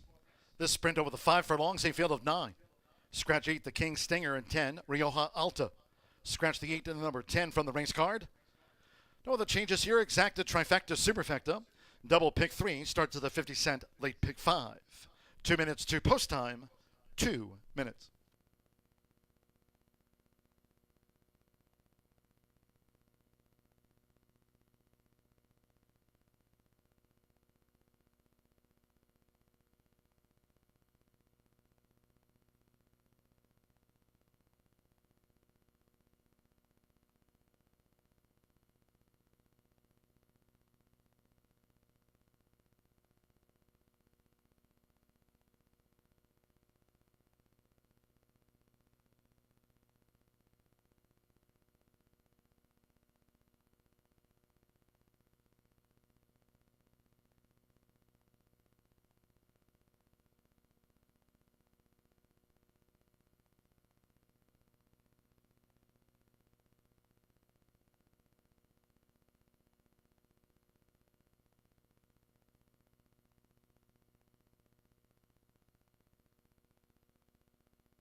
Less than 1 minute 2 post time.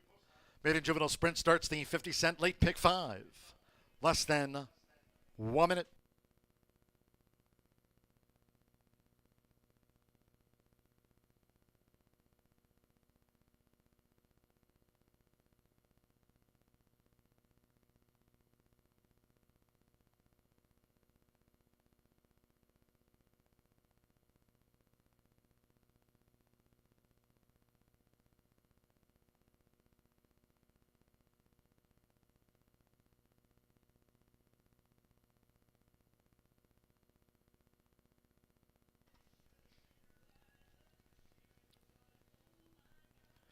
The horses are approaching the starting gate.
The horses have reached the starting gate. It is now post time. Loading for this maiden juvenile dash. Santo Sanjo with Maximum Justice went in well. Alberto Burgos with Fool's Jester. The first two newcomers in, loading up. Luis Contreras with Unbridled Intent. Boss Justice, Arcelio Flacco on the Tuesday scoreboard. Samuel Bermudez reaching out, drew 7. Andrés Aloa with Winthorn. Hadalehi, Mr. Sledgehammer. It's even money, our jalapeno going in. Evan Roman for Rob Dobbs Jr. Was second here on debut to Q's Top Notch, who came back a winner today. One more little chance with Jose Gutierrez, one of the 5 first-time starters. Fast track here over the 5. Here comes the 4th. They're in the gate. Rolfin sprinting. Winthorn tears right out of the starting gate. Good speed from reaching out to the red cap. Unbridled Intent is right there, a close 3rd. Then Fool's Jester in 4th. Boss Justice is 5th. On the outside is Our Jalapeno and Evan Roman in the gold cap as they sprint past the half-mile pole. Then from the back 2, Maximum Justice in the turquoise cap, joined by Mr. Sledgehammer and Beaten for Speed. Little Chance trails. They round the far turn. Short lead, Winthorn pressed hard by reaching out as they battle through a quarter in 22.94 seconds. Boss Justice is on the move. Fool's Jester in the green cap in between horses, coming past the quarter pole. Unbridled Intent with the rail. Our Jalapeno is circling the field on the far outside. Then further back to Mr. Sledgehammer with Maximum Justice. And finally, Little Chance. There's a furlong to go. It's Winthorn. Winthorn is the leader. Winthorn in front by 3. Charging is Our Jalapeno, which to the inside, Unbridled Intent. Mr. Sledgehammer with a late gain, but coming past the 16th with Evan Roman. Here's Our Jalapeno. Our Jalapeno, the hot favorite home, beats Winthorn. Mr. Sledgehammer was 3rd, then Unbridled Intent and Boss Justice.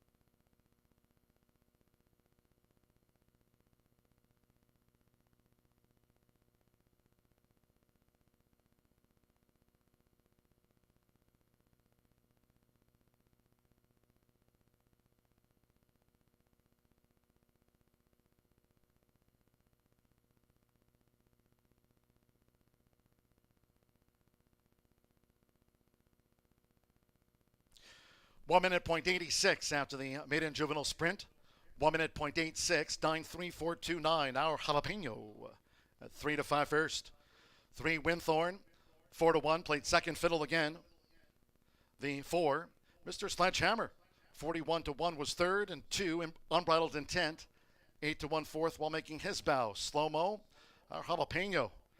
Evan Roman for Rob Dobbs Jr. Unbridled Intent back in fourth. Boss Justice fifth. Reaching Out was next. Then we trailed back. Our Jalapeno at 3-5.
Race 4 official. In the Murphy Trailer Sales Winner's Circle, the 9, our Jalapeno with Evan Roma.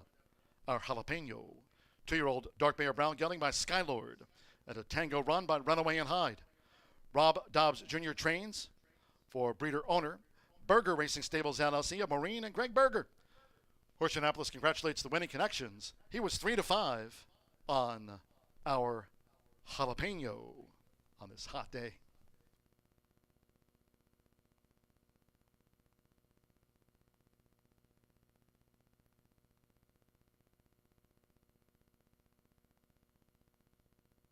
$9-3 exacta, paid $13.20. 50-cent pick 3 on races 2, 3, and 4. Nets $37.20. The 50-cent trifecta 9-3-4, $62.75. Unbridled Intent ran fourth. The 10-cent superfecta $85.61. 11-9 Fountain Run to our Jalapeno double pays out $24.80. In the maiden juvenile, the 8 and 10 were non-runners. Favorite first. 9 ran, 1 minute, 0.86 seconds. Race 5 is next on the docket. Turf Mile, scratch 5 chances taken. 14, 4 flag. 15, Texas Cyclone at 16, multiple opinions. 13, Born Flashy, draws in. Opens at 4-1. Born Flashy, 13 runs, will be a double for Evan Roman. Scratch the 5, 14, 15, and the number 16 from the race card. 7, Act Your Wage, £1 over. Exact the trifecta, superfecta. Double, pick 3. Start to the $1 late pick 4, presented daily by Itoba. First leg of the $1 horseshoe hat trick, all turf pick 3. Course has been upgraded from yielding to good. Turf rail of 36 feet and a fast main track for those wagering on the late pick 4. Course now good, 4:12, post time.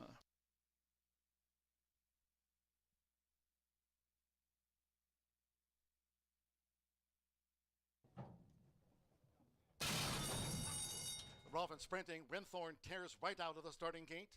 Good speed from reaching out to the red cap. Unbridled Intent is right there, a close third. Then Fool's Jester in fourth. Boss Justice is fifth. On the outside is Our Jalapeno and Evan Roman in the gold cap as they sprint past the half-mile pole.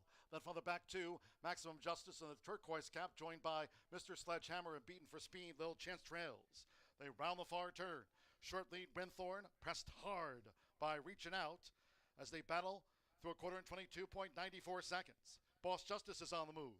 Fool's Jester in the green cap in between horses, coming past the quarter pole, Unbridled Intent with the rail. Our Jalapeno is circling the field on the far outside. Then further back to Mr. Sledgehammer with Maximum Justice, and finally Little Chance. There's a furlong to go. It's Winthorn. Winthorn is the leader. Winthorn in front by 3. Charging is Our Jalapeno, which to the inside, Unbridled Intent. Mr. Sledgehammer with a late gain, but coming past the 16th with Evan Roman. Here's Our Jalapeno. Our Jalapeno, the hot favorite home, beats Winthorn. Mr. Sledgehammer was third, then Unbridled Intent and Boss Justice.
Here we are before race number 5, kicking off that $1 minimum. Itoba pick 4, just a couple of minutes from now, about a baker's dozen minutes from now. But we've got good news for bettors alike. No longer yielding. We are on a good turf course, so upgrading the turf from yielding to good. I didn't see many holes being dug up or any fractions that would give consideration that there's a ton of moisture in that ground. Certainly believe it is good, but those final times were pretty quick. We did have a front runner who went 22, 46, and 110 in our first turf race in race number 3 and hold on for the score. We'll see if that trend will continue as we got the $1 horseshoe hat trick. There's a lot going on here in the upcoming 5th race. We've got an Itoba pick 4, the $1 horseshoe hat trick, scratch numbers 5, 14, 15, and 16 out of this event. But let's take a look at the field for the 1 mile turf race in here. And I am thankful that in race number 3, our first race on the turf, that a front runner sealed the deal, because that's going to be the case in here with Gagliardi. Alberto Burgos, Tiana Richardville teaming up in here. 1 for 17 lifetime. That's the bad news. The good news is this horse does have very good early speed, in my opinion. And while maybe 1 for 17 lifetime is only 0 for 6 on the turf, and this is the one to catch to cash. Now, there's some other speed players in here.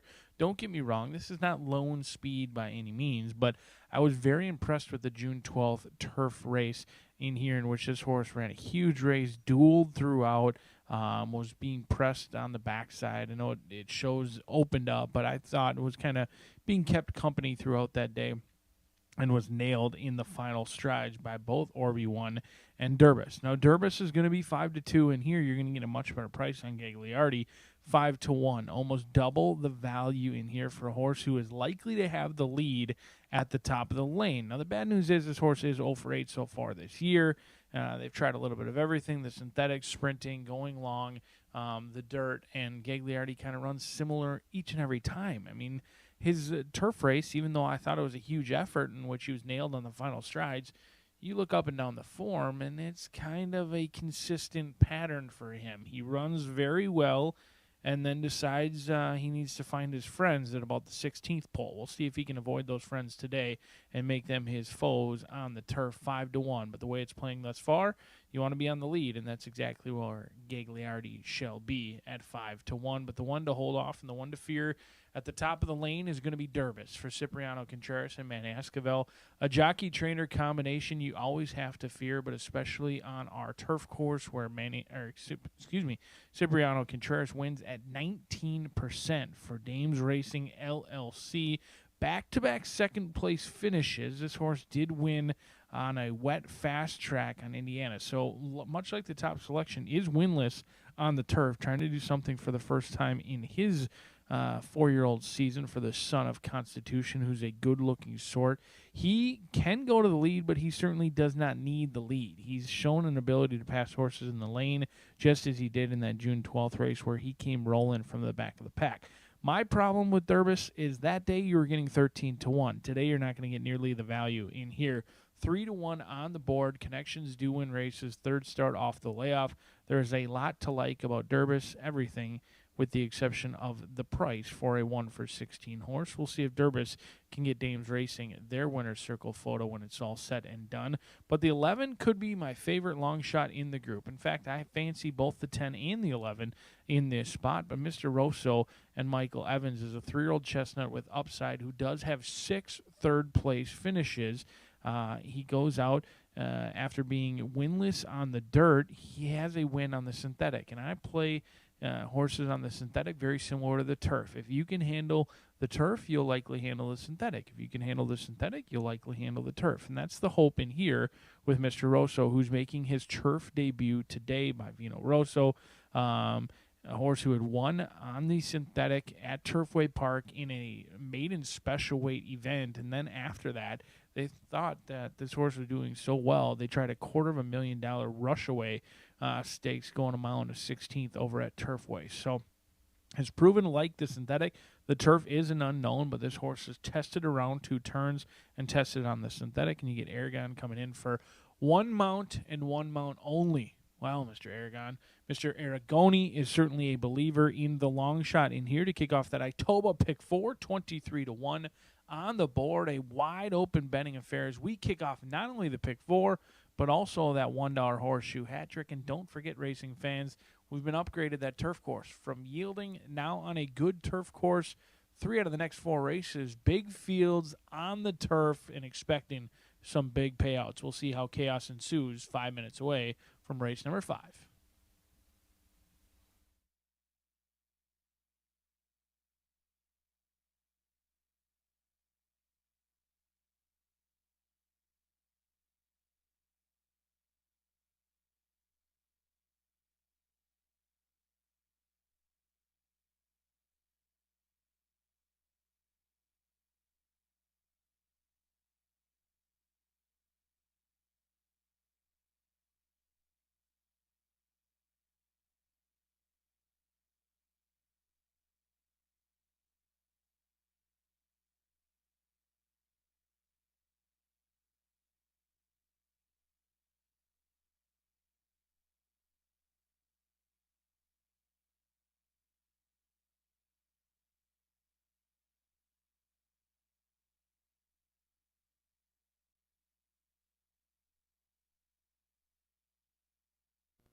Horses on the track for race number 5. This is our second leg of the turf triple, or first leg of the horseshoe hat trick turf. Pick 3 for these are for races 5, 7, and 8. First leg of the horseshoe hat trick, pick 3. 1 mile on the turf. The turf now rated as good, upgraded to good. Good luck.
Horses now entering the turf course for our 5th race today in the first leg of our turf hat trick, pick 3.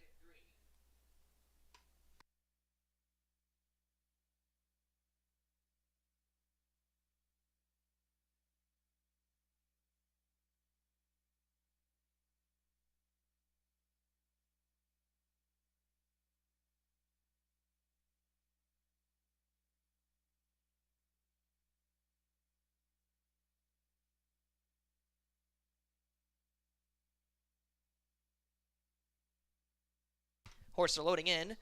Already in, Train and Trust, Gagliardi, Durbuzz.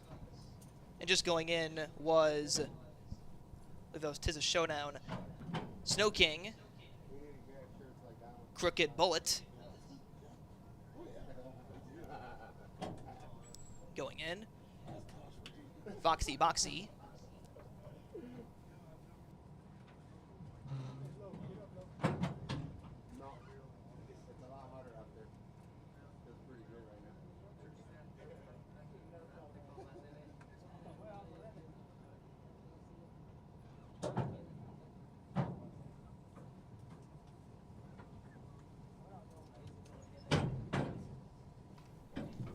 In goes C'est Magnifique, Act Your Wage, and Vino Caldo.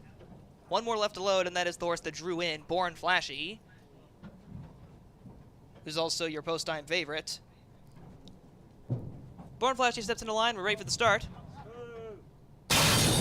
And we're off and racing.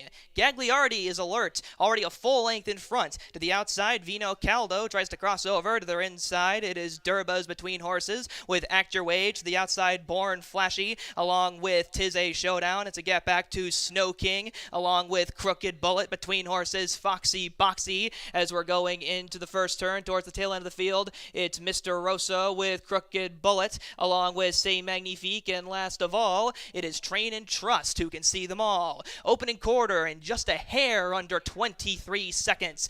Done by Gagliardi. They're in front by 3/4 of a length. But moving up, it's Vino Caldo encroaching on their lead. Born Flashy, the favorite, only a head in front of Durbuzz to their inside, but Durbuzz trades places and moves up into 3rd. And Born Flashy to 4th. In 5th, Tis a Showdown on the inside. It's Act Your Wage, along with Snow King. Another 2 lengths back to C'est Magnifique. 3 more to Foxy Boxy. Train and Trust moves up a few slots up the inside of Mr. Rosso and Crooked Bullet at the end of the field. 46.62 seconds was the half a mile. Gagliardi getting some encouragement. They're still in front by just a neck, but Vino Caldo still right on their heels on the outside. Born Flashy, they're going 3 wide as we have hit the top of the stretch. Gagliardi trying to go all the way. Durbuzz looking for some racing room as we are into the stretch. In front still Gagliardi. To the outside, Vino Caldo trying to go one better. Then in 2nd place. In 3rd place, there goes Born Flashy, but they can't get by Gagliardi, who's holding steady. Vino Caldo, one last try, but it's Gagliardi by 3/4 of a length. Vino Caldo tried their best, but they just could not get enough headway. Durbuzz was 3rd, and then in 4th, it was Born Flashy. The final time, 1:35.42 seconds.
Unofficial top 4 for race number 5 today. First, number 2, Gagliardi.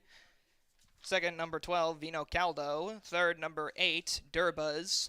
Fourth, number 13, Born Flashy. 2, 12, 8, 13 is the unofficial top 4 for today's 5th.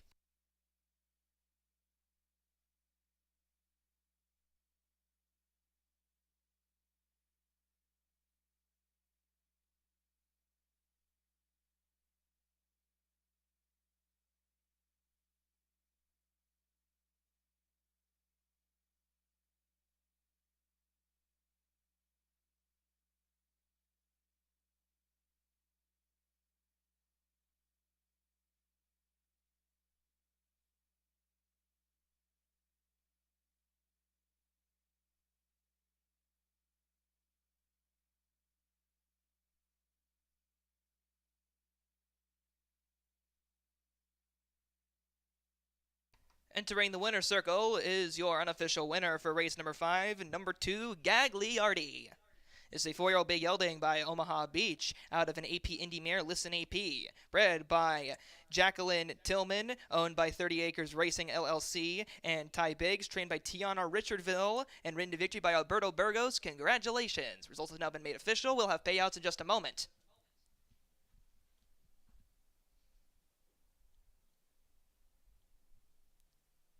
Gagliardi paid $760 to win, $420 to place, and $3 to show. Vino Caldo, the runner-up, $1020 to place and $6 to show. Durbuz, the third-place finisher, $340 to show. The 10-cent Superfecta, $46.31. The 50-cent Pick 3, $27.70. The $2 exacta, $75 even. The 50-cent trifecta, $81.10. The $2 double, $21.60. The $1 pick 4, $364.30. And the 50-cent pick 5 is $2,387.45. Finishing time was 1:35.42 seconds. The scratches were the 5, the 14, the 15, and the 16. 12 ran today. Post time for race number 6 in 20 minutes. Mile on the main track allowance race.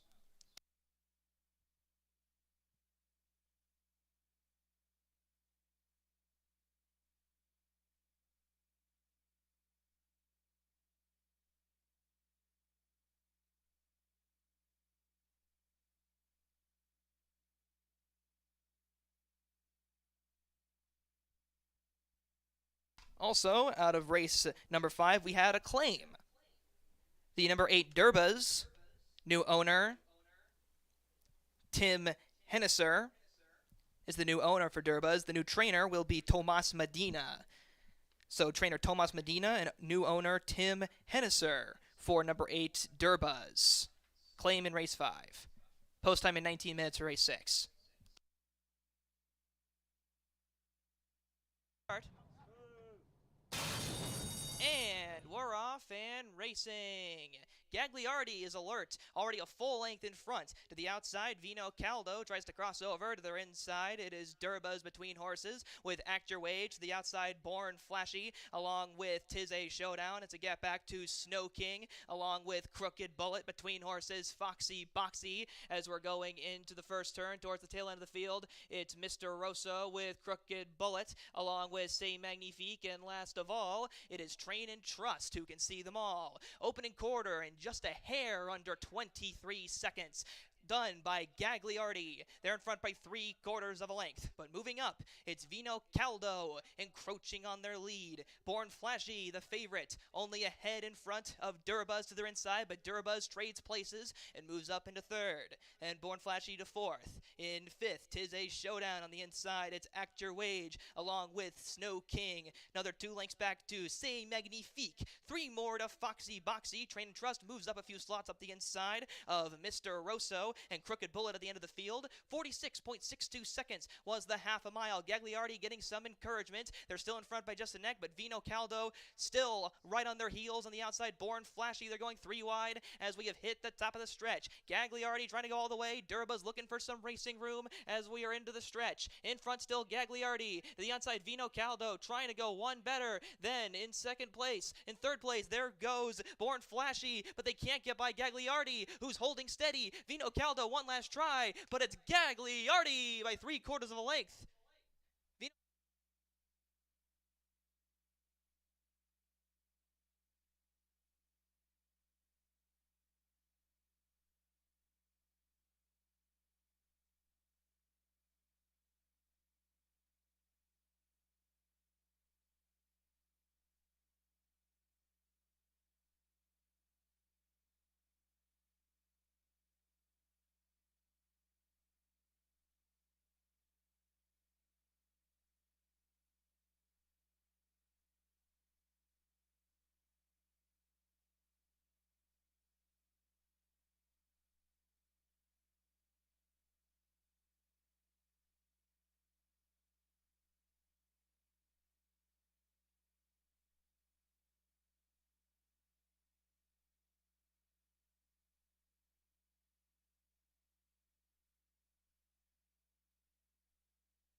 turf course continues to play friendly to speed as Gagliardi makes every pole a winning pole, and the top 4 remain unchanged throughout the course of that race. Something to pay attention to as we head back out to the turf course in races 7 and 8, 11 minutes away from race number 6. No scratches, no changes in this event. And I have a couple of favorites I'm going to try and beat in here in both Keg and Forever Greedy. How about Big Thomas? Now, you're going to have to get on your conspiracy theory glasses with me for a moment, because Big Thomas on paper probably doesn't make a lot of sense. However, I thought he ran like a horse last time out on June 23rd that wants to go a lot further than 6 furlongs. And Lily Gonzalez, well, she's already taken over a horse today from John Langmeyer, and all they did was report right to the winner's circle in our opener with Dawe. Could be the case in here with Big Thomas. Yolola going to be calling the shots. A 7th place, nondescript, even running at 62-1, 7th place finish, but only beaten by 4 lengths. This horse was rolling late in there, and you can tell by the Equibase chart. They were 11th behind by 11 lengths, then 9th by 9 lengths, 7th in what turned out to be a blanket finish at the top, and then about at the top of going into that turn, Big Thomas had passed the rest of the field. He finished full of run. The tank was not empty on that day. Now he does have to take on Older in here, which he's done so his past 2 starts. Not that big of a deal this late in the season. But there's a horse who I think will excel around 2 turns. Early on in the training, they thought that this horse would take to the synthetic, and they tried 2 turns on the synthetic. This will be his first time getting an opportunity to go 2 turns on the dirt. And I think he is a live long shot in this spot. 20-1 morning line, currently 8-1 on the board, and I think he is going to take to the stretch out beyond the dirt today, and he's going to make 1 run late, and it should be a good one in here with Ulola. Looking for some lunch money in this spot with Big Thomas at 8-1 on the board, but the 8 is Inclined, and it's the Lauer gang, owner, trainer, and breeder for this 4-year-old colt by Reddy's Image. Joseph Bielmer was aboard last time out. They finished second, beaten by a length that day. They were rolling late, but I didn't think it was as impressive as Big Thomas. Now, Big Thomas may have finished 7th in the common race, while Inclined finished 2nd, but Inclined kind of made his run. He had every opportunity to go past and just was not catching Hawkeye that day. Did drop back on the gallop out. Now, I may pay attention to gallop outs more than other people in here, but Incline's had a lot more opportunities than Big Thomas. I think there's a lot more upside with Big Thomas versus Inclined, but 1 for 18 has a style that can be conducive to success. This is a horse who has proven around 2 turns in the past. Last year tried a 1:70 and a 1:16 multiple times, losing to Hoosier Daddy now in Highest Memories, who was in very good form last year at that time and ran good 2nd place finishes while showing much more speed. However, the difference between last year and this year is he hasn't shown the ability to be tactical. Maybe he'll be closer today on the stretch out, going around 2 turns where sprinting, he's just not able to show that turn of foot to put himself in a competitive position early. So I think Inclined is a unique sort in here with Joseph Bielmer aboard. 6 second and third place finishes in this spot. He is winless in 2025, but only 2 starts thus far. This will be his first time trying 2 turns on the dirt this season for Inclined. We'll see if Joseph Bielmer can get the job done in here at 5-1. But your current favorite is Keg. John Herron and Alberto Burgos teaming up in here. This horse was dual entered. They were entered in both today's spot and tomorrow's spot. They pick their spots where they can be competitive and likely win, and they chose Keg to go today. A horse who's been competitive in each and every start with earnings just under $50,000, 5 for 6 in the top 3. Had a big effort last time out. They were wide throughout the entire race, stayed on right through the line at 8-1 before getting nailed in a photo finish behind Terminally Handsome. Before that, won around 2 turns, but didn't beat the best group by any means. Was 3 wide throughout, carried good momentum into that turn, and sustained the run. I know Keg wants to run all day, and the distance is not a question mark. However, what he's faced recently hasn't proven to be all that strong. We'll see if it challenges him today or not in here for the 3-year-old Chestnut. Out of Kid Croft for Elliott Ventures, now owned by Heron Thoroughbreds, and Alberto Burgos is going to be calling the shots. 4-5 on the board for Keg, but I'm all about the live long shot in Big Thomas, 6 minutes away from the 6th at the shoe.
Horses on the track for race number 6 today, 1 mile on the main track.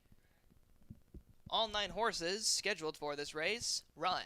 No changes. Good luck.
Horses have now reached the starting gate for our 6th race today, and we'll be loading shortly.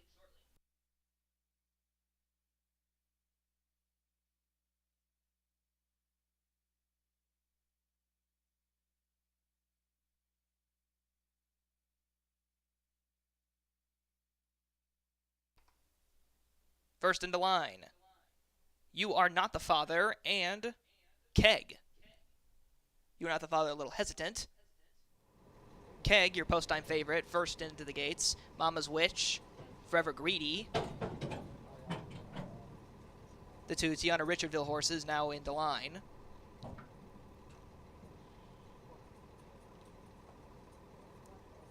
Showdown Justice. Big Thomas.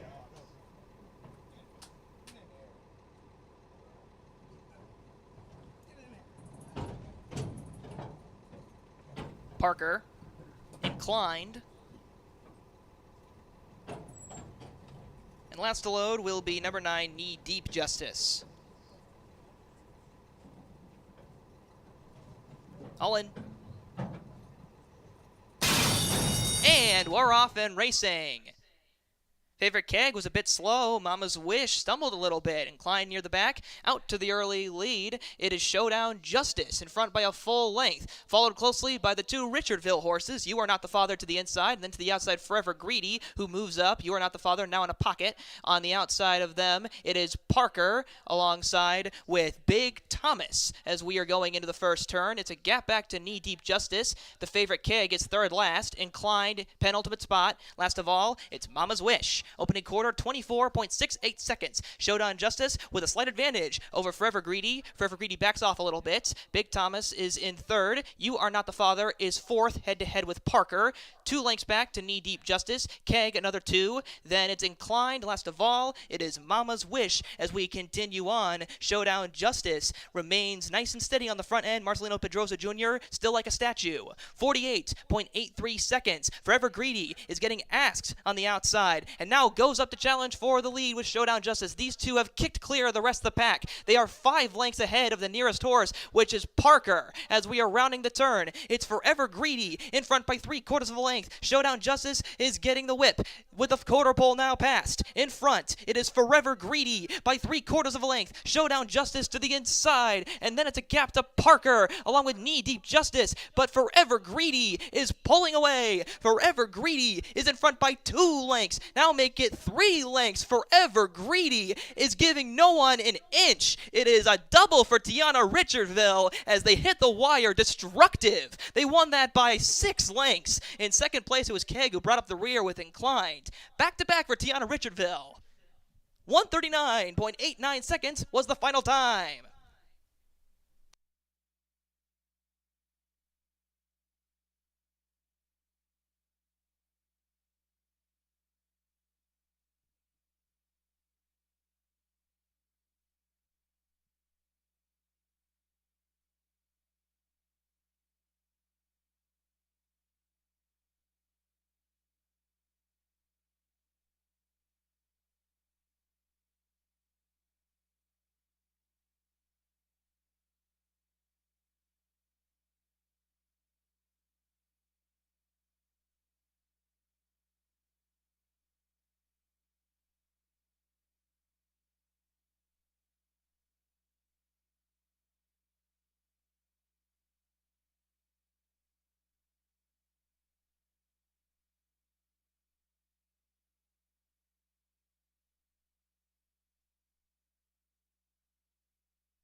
Unofficial top 5. First, number 6, Forever Greedy. Second, number 5, Keg. Third, number 8, Inclined.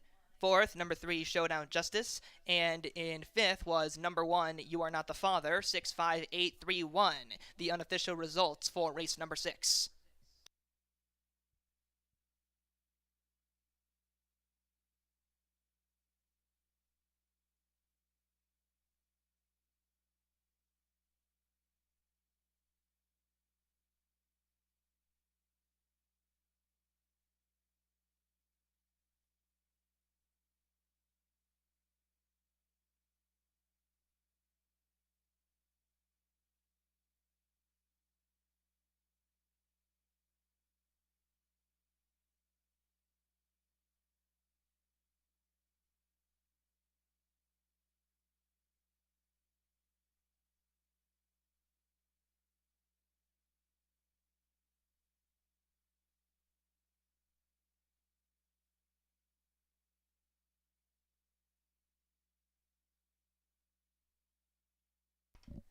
Entering the winner's circle is your unofficial winner for race number 6, Forever Greedy. This is a 3-year-old bay gelding by Forever Dioro out of a Quiet American mare, Greedy American, bred by Tiana Richardville, owned by 30 Acres Racing LLC, Tiana Richardville, and trained by Tiana Richardville. Ridden to victory by Fernando de la Cruz. This is a training double today for Tiana Richardville. 2 wins from 10 starts is the new lifetime record for Forever Greedy. Results are now official. Congratulations to all. We will now have the payouts for race number 6 shortly. Your winner paid $640 to win, 3 to place, $220 to show. The runner-up, $280 to place, $220 to show. And the third place finisher, $260 to show. The 50-cent pick 3 paid $20.45. The $2 exacta paid $19 even. The 50-cent trifecta, $15.60. The $2 Tiana double, $33.80. The 10-cent superfecta, $24.70. And the 10-cent pentafecta, $154.31. Finishing time was 1:39.89 seconds. There was no scratches. All 9 horses ran. Post time for race number 7, which is the second leg of our turf hat trick, will be in 20 minutes. Good luck.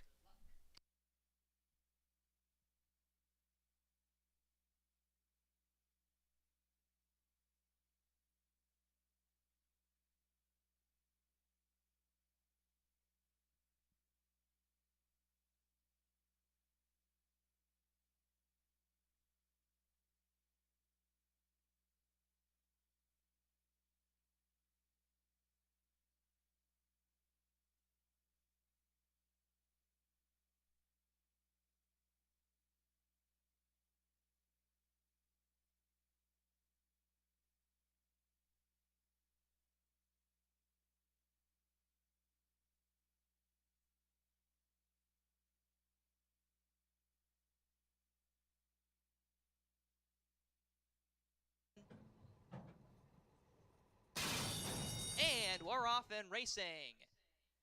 Favorite Keg was a bit slow. Mama's Wish stumbled a little bit. Inclined near the back. Out to the early lead. It is Showdown Justice in front by a full length. Followed closely by the 2 Richardville horses. You Are Not the Father to the inside. And then to the outside, Forever Greedy, who moves up. You Are Not the Father now in a pocket. On the outside of them, it is Parker alongside with Big Thomas. As we are going into the first turn, it's a gap back to Knee Deep Justice. The favorite Keg is third last. Inclined penultimate spot. Last of all, it's Mama's Wish. Opening quarter, 24.68 seconds. Showdown Justice with a slight advantage over Forever Greedy. Forever Greedy backs off a little bit. Big Thomas is in third. You Are Not the Father is fourth, head-to-head with Parker. 2 lengths back to Knee Deep Justice. Keg, another 2. Then it's Inclined. Last of all, it is Mama's Wish as we continue on. Showdown Justice remains nice and steady on the front end. Marcelino Pedrosa Jr. still like a statue. 48.83 seconds. Forever Greedy is getting asked on the outside. And now goes up to challenge for the lead with Showdown Justice. These 2 have kicked clear of the rest of the pack. They are 5 lengths ahead of the nearest horse, which is Parker. As we are rounding the turn, it's Forever Greedy in front by 3/4 of a length. Showdown Justice is getting the whip with the quarter pole now passed. In front, it is Forever Greedy by 3/4 of a length. Showdown Justice to the inside, and then it's a gap to Parker along with Knee Deep Justice, but Forever Greedy is pulling away. Forever Greedy is in front by 2 lengths. Now make it 3 lengths. Forever Greedy is giving no one an inch. It is a double for Tiana Richardville as they hit the wire. Destructive. They won that by 6 lengths. In second place, it was Keg who brought up the rear with Inclined.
Mark your calendars. It's Silks and Roses Night Friday, August 8th at Horseshoe Indianapolis. Exclusive giveaways including designer bags, women's golf clubs, gift cards, and more.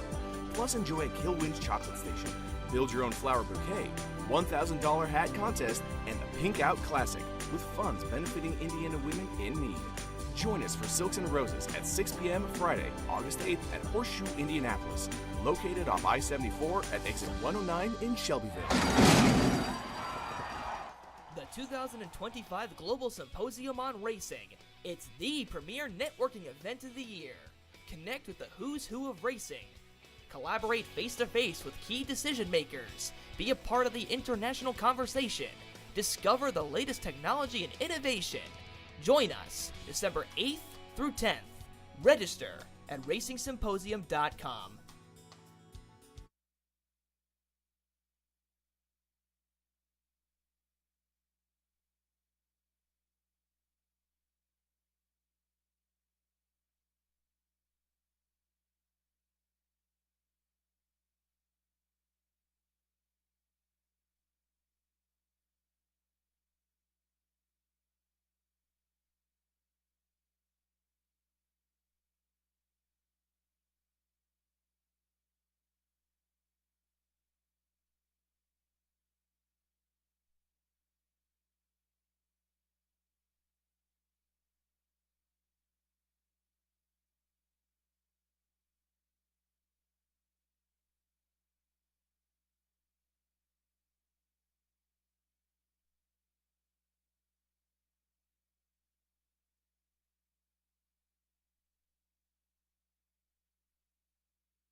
Back out to the turf course for the final two thoroughbred races of the day on that beautiful turf course, now listed as good. That rail setting still at 36 feet, and expect that to continue throughout the remainder of the week. 12 in the gate. 1 will return a winner in here. Scratch number 13, Rock Solo, out of this event.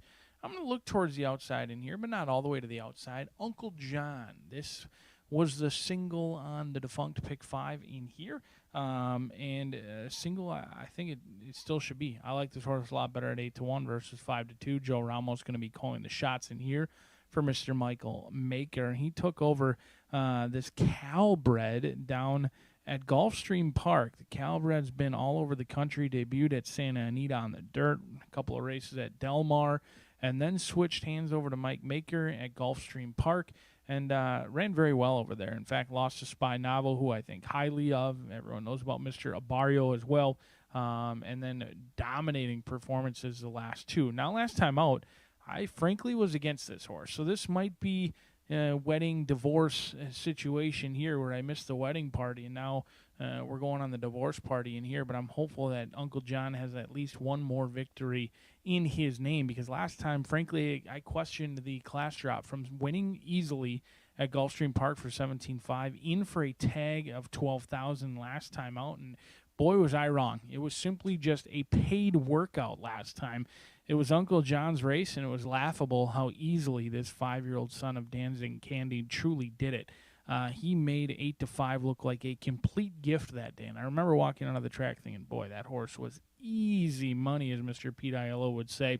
This horse comes back on 27 days rest, perfectly spotted, doesn't need the lead, but can certainly go to the front end and has tactical speed that we've seen through at least 2 races today. You want to be on the lead.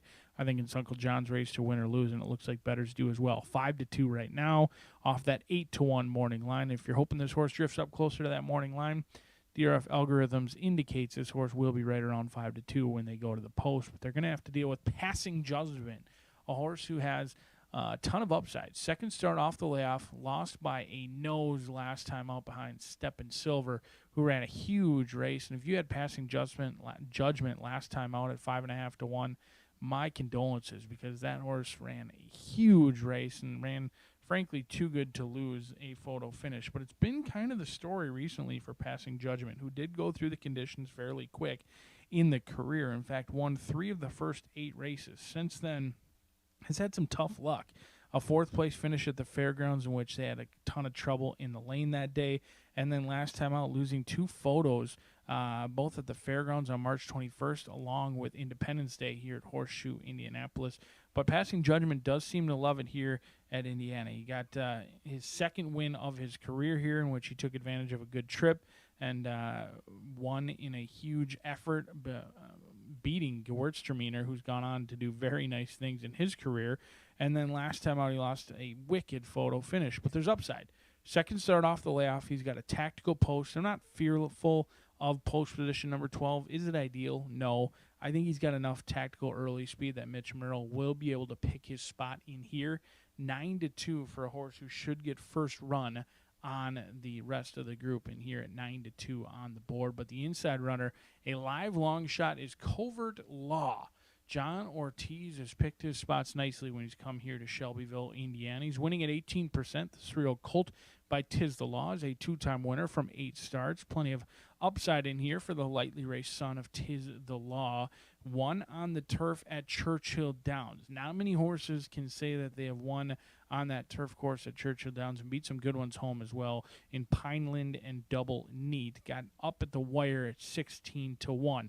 Then was in an open competition or open company at Ellis Park July 5th, and the waters got much deeper. Again, was dismissed at the wagering windows, but only beaten by 3 lengths, finishing 5th in a 9-horse field. Has tactical speed, has shown the ability to break alertly. In fact, this is a horse on debut who showed the way through much of the race on a dirt sprint at Oaklawn Park. So there is tactical speed for this 3-year-old in this spot. Covert Law, he is tested for class in this spot, but I think he certainly looks the part. A beautiful looking colt in here, and I like the way he's turned out today. He's drawn on the inside. He's being dismissed again at the wagering windows, but these connections are no strangers to being dismissed. In fact, the last 5 starts have gone off at 15-1 in each and every start, and hit the board in 3 out of those 4 starts as well. So Covert Law, a live long shot in here at 12-1, but the money signed on. We'll see if the results will follow for Uncle John, looking to make him yell Uncle in the lane, 5 minutes away from the 7th. Don't forget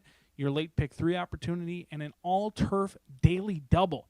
Maybe you're alive in that horseshoe hat trick, maybe not, but dive into the all-turf daily double. Big fields, big payouts. We'll find out 5 minutes from now.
Horseshoe Indianapolis paddock judge Brandy Bell with the call for Riders Up.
The horses call postward now for the 7th race.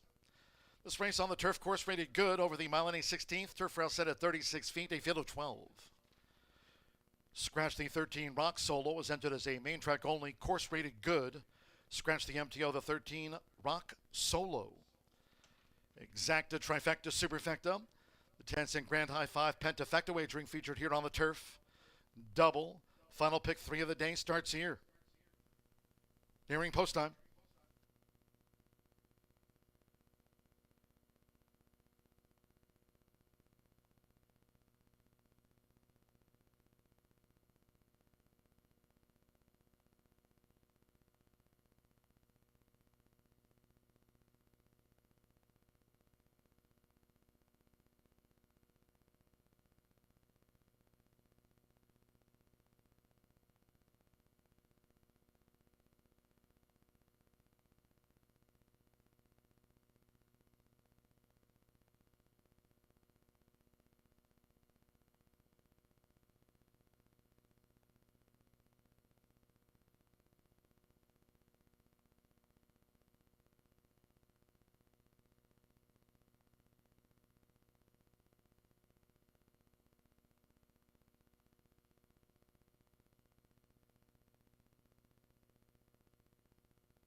Less than 1 minute to post time.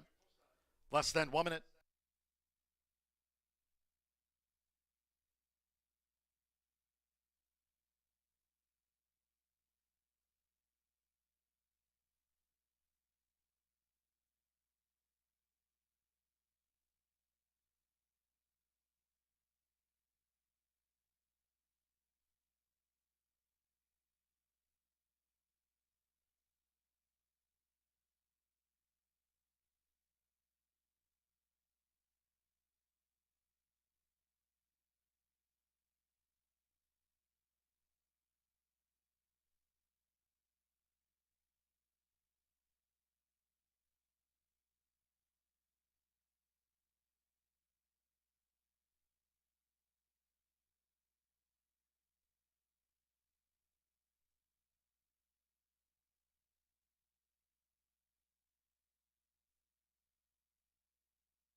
The horses are approaching the starting gate. Crossing over to the turf course for another time today on final approach.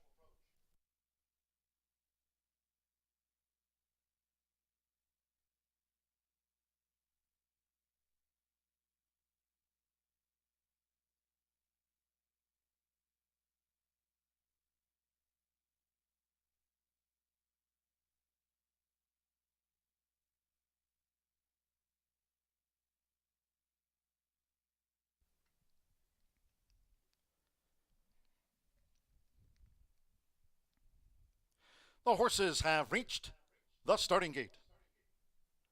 It is now post time. Loading starts. Marcelino Pedrosa Jr. with Who's Your Daddy Now, first to the 12 into the gate.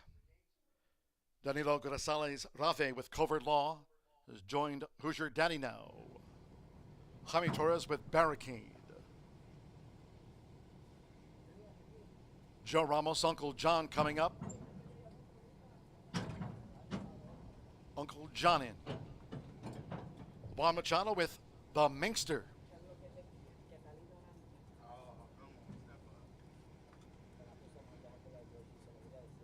In his comeback run, the Minkster's gone all in. Now Florent Giroux with Ascari. Manny Esquivel partners Palm Tree. Drew post 4.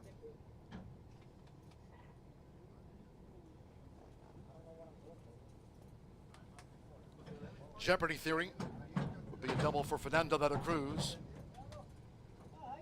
Samuel Bermudez, Finn McSorley drew 5. This over the Milan 16th. Chris Amy with Beyond Best. White with a red cap. Carlos Barbosa with Stellar Vino coming up. Beyond Best in, now Stellar Vino. 11th horse to move into position. One more. Mitchell Morrow with Passing Judgment to make up the dozen. Course good, rail of 36 feet.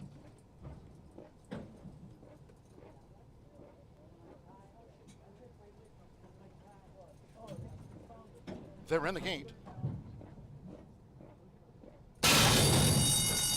And they're off.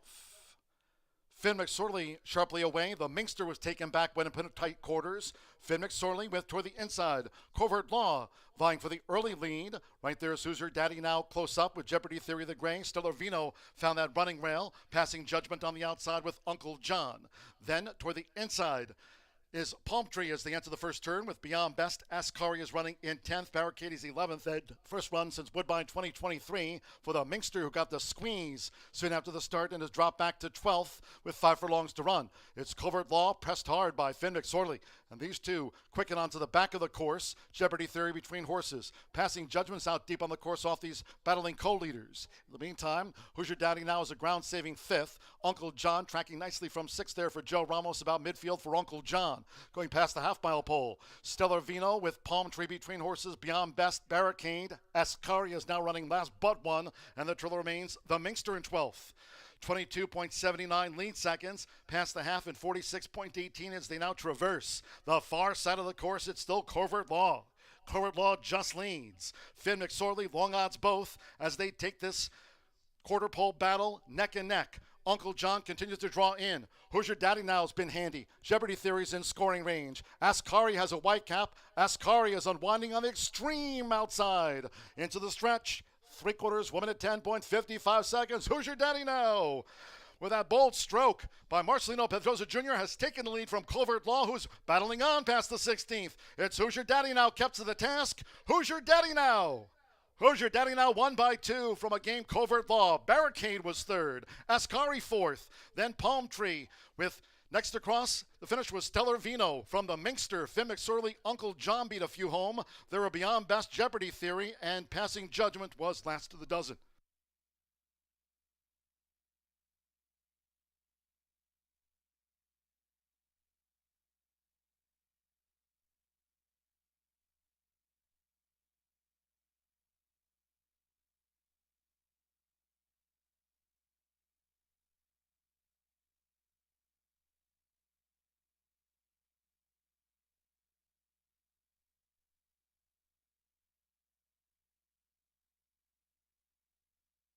140.91. 7-1, then a show photo. 7 Hoosier, Danny now. 6-1 first. 1 Curved Law.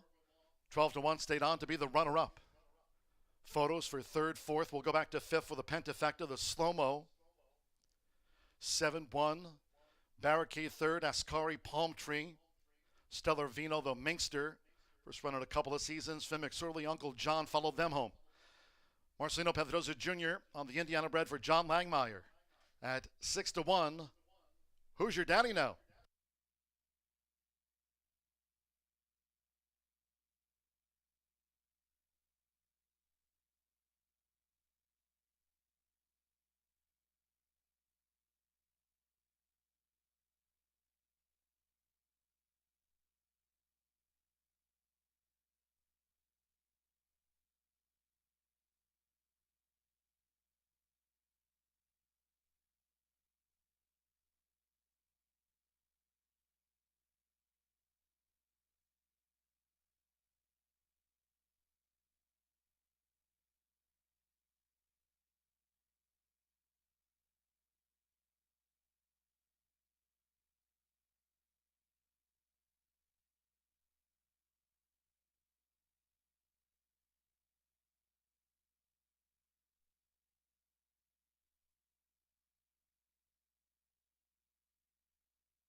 The judges have posted number 2, Barricade third at 17-1. Number 9, Ascari at 4-1 was fourth. And 4, Palm Tree at 9-2. The off odds getting into the grand high five. It's 7-1, 2-9-4 for the Pentafecta.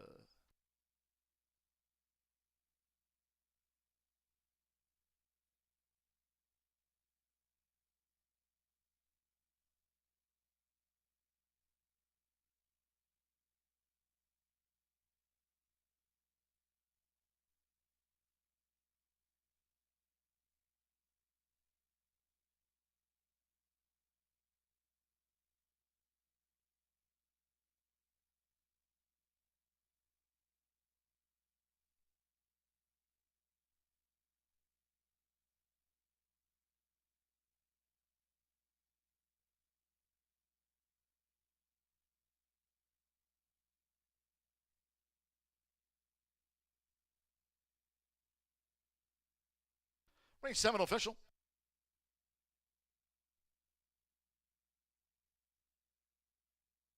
And the Murphy Trailer Sales winner circle the 7. Hoosier Danny now. Running double for Marcelino Pedrosa Jr. Hoosier Daddy now is a 4-year-old dark Bayer Brown gelding by Charming Kitten. Out of the Scat Daddy mare, Scatter Point, the now 5-time winner, is trained by John Langmeyer for Stuart G. Kendall. The winner was bred here in the Hoosier State by Elizabeth Kuhn and Elise Kendall. Horseshoe Indianapolis congratulates the winning connections of Hoosier Daddy now.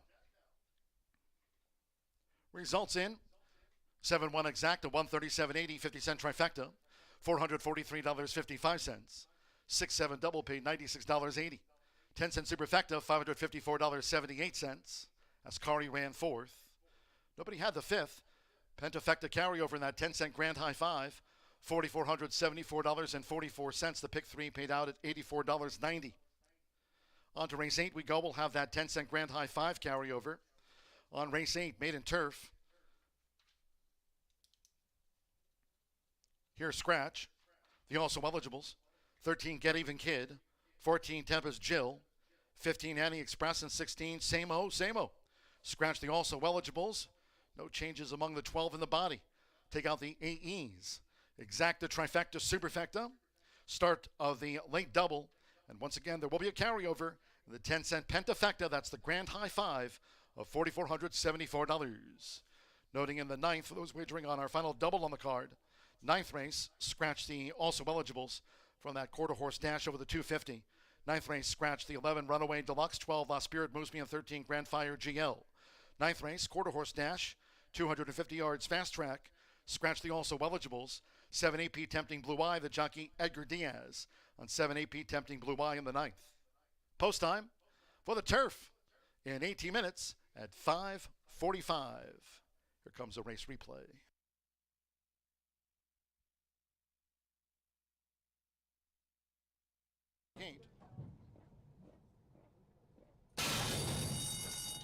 and thereof.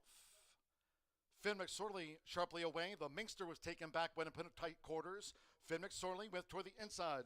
Covert Law vying for the early lead. Right there is Hoosier Daddy now close up with Jeopardy Theory of the Gray. Stellar Vino found that running rail. Passing Judgment on the outside with Uncle John. Then toward the inside is Palm Tree as they enter the first turn with Beyond Best. Ascari is running in 10th. Barricade is 11th. That first run since Woodbine 2023 for the Minxter, who got the squeeze soon after the start and has dropped back to 12th with 5 furlongs to run. It's Covert Law pressed hard by Finn McSorley. And these two quicken onto the back of the course. Jeopardy Theory between horses. Passing Judgments out deep on the course off these battling co-leaders. In the meantime, Hoosier Daddy now is a ground-saving 5th. Uncle John tracking nicely from 6th there for Joe Ramos, about midfield for Uncle John.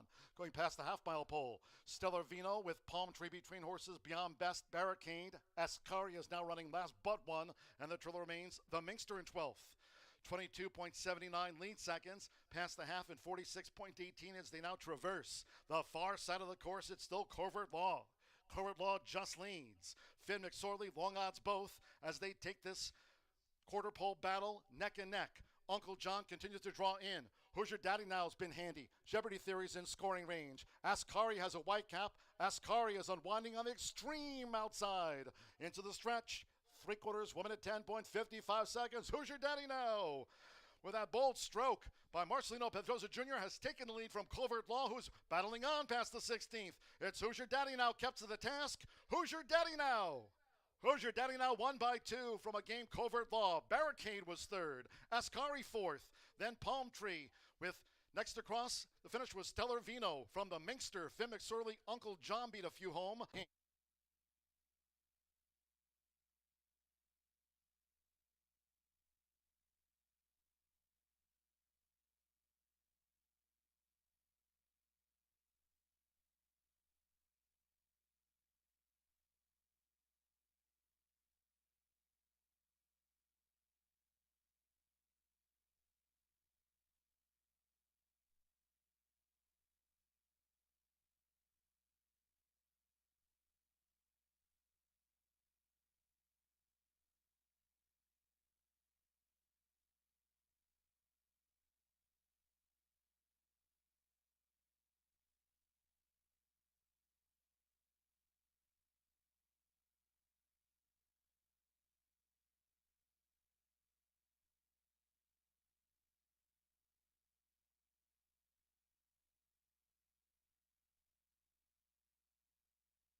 Back here at Horseshoe Indianapolis, where the Indiana bred takes on Open Company and gets the job done. Very impressive back-to-back wins for Hoosier Daddy Now.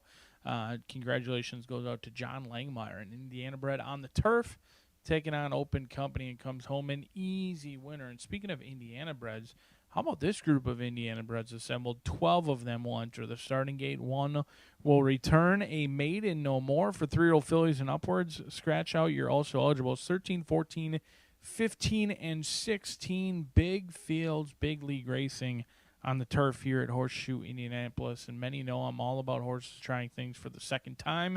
And that's the case with COC.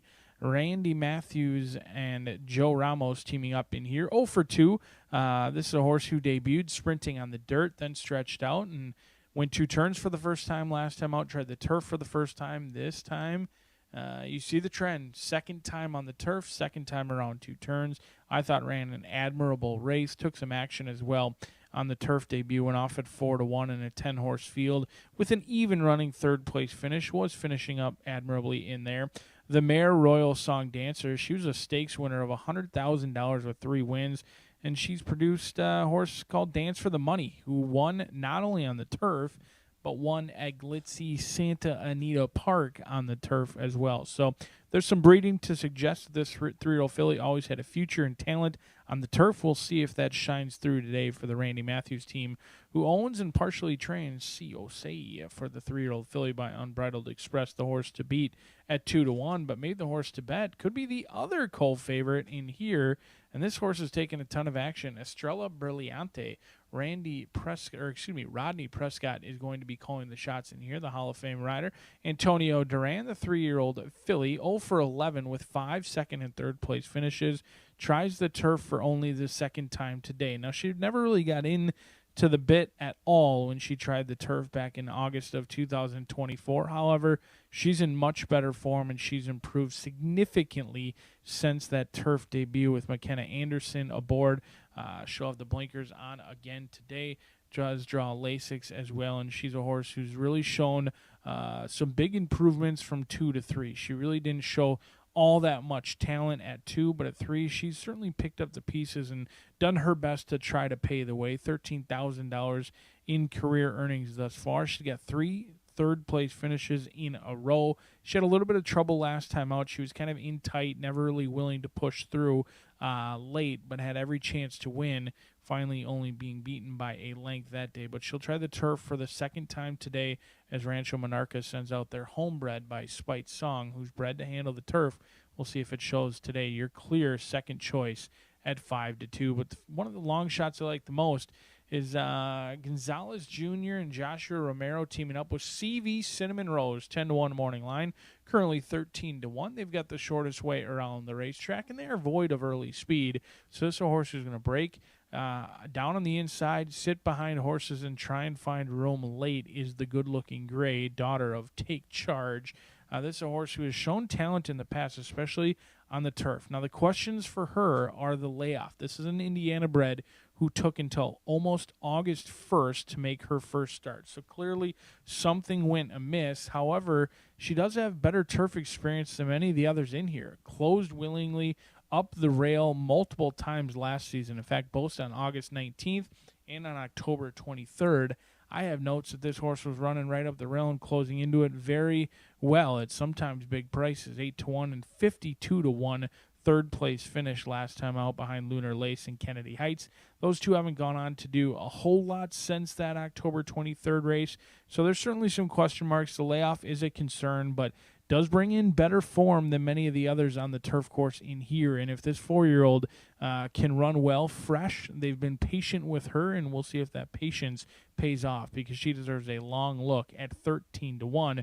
But her turf course hasn't been playing very favorably to horses coming from well out of it. Hoosier Daddy Now sat just off the leader, pounced in the lane, and our first race turf horse went gate to wire. In fact, the first 2 went gate to wire. So we'll see how this one plays out. We've got Indiana breds on the turf. Get ready to throw your darts, and if you get it right, you're going to hit the bullseye in the playout in here. Some big prices and some big fields hopefully coming up with state-bred competition going a mile on the turf here at Horseshoe Indianapolis. Good luck.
The horses coming onto the track now for the 8th race.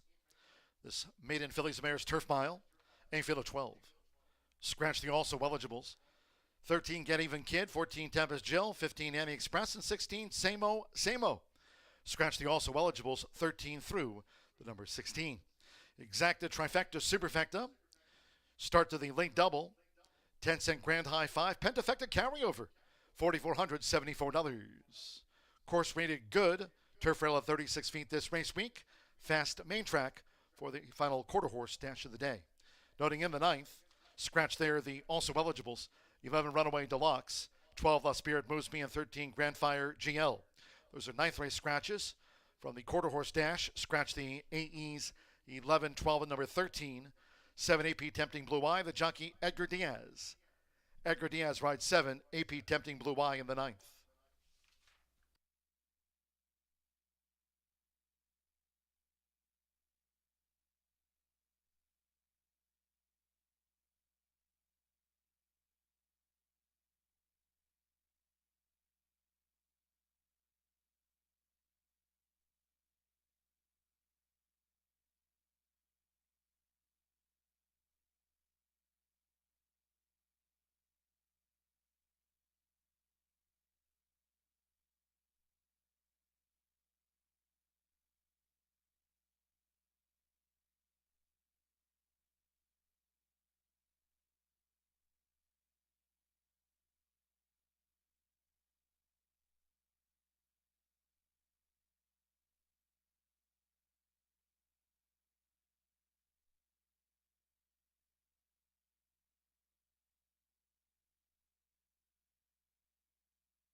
Less than 1 minute to post time. Maiden Fillies Mares Turf Mile has a 10-cent grand high 5 carryover going in. There it is, $4,474 rolled over from race 7.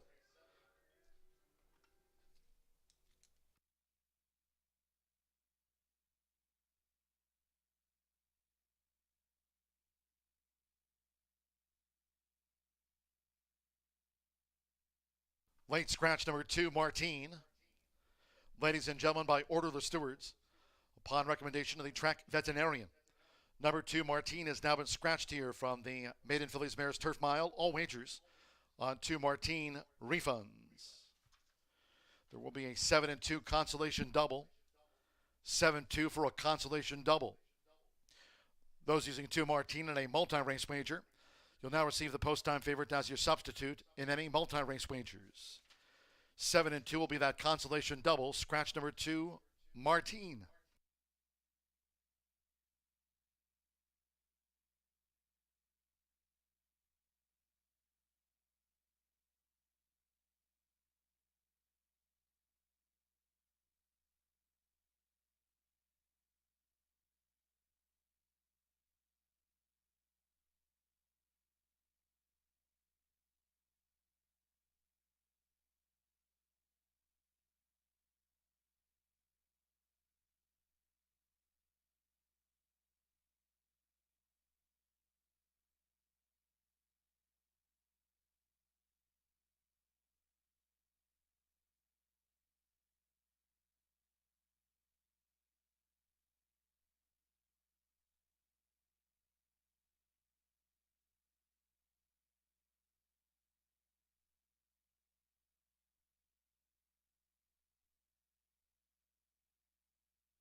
The horses are approaching the starting gate.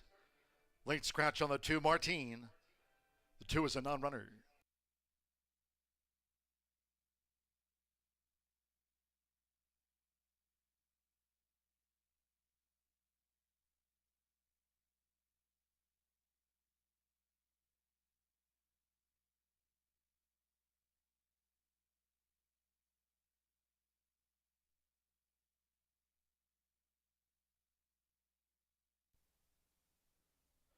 With a fast track for the finale, crossing over to the turf course here for one more time today. On final approach for the mile start.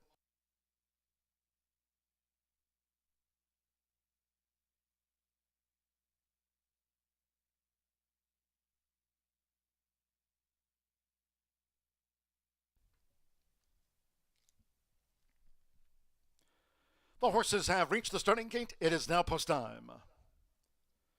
Loading Joseph Romero with CV Cinnamon Rose. First in, Abra Abra. Evan Roman for Tiana Richardville with a couple of wins on the card. Abra Abra would make it 3 for Tiana, and Abra Abra's joined CV Cinnamon Rose. Alberto Burgos with Shell Shocked. Luis Contreras and Tamarack Square in the Navy. Joe Ramos COC. Went in okay.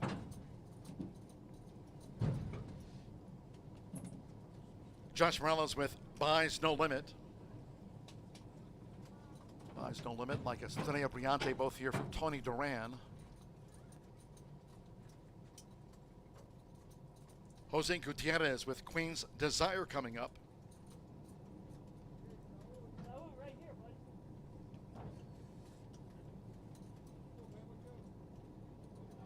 Rodney Prescott with Estrella Briante. She's going in.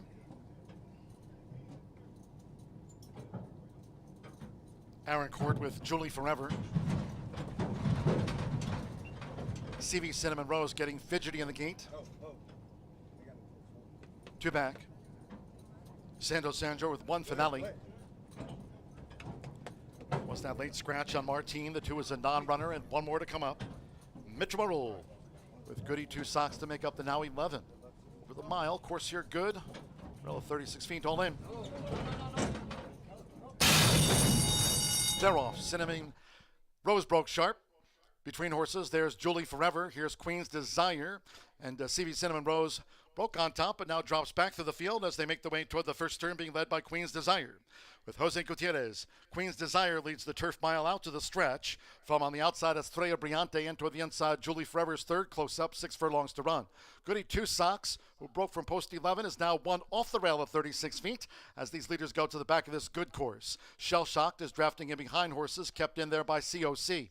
Then it's a break of 2 more to Abra Abra, blue with the orange sleeves. 1 finale is near the inside parts of the course from Tamarack Square, and CV Cinnamon Rose is running in 10th, and the 1 well back past the half-mile pole, Buys No Limit trails.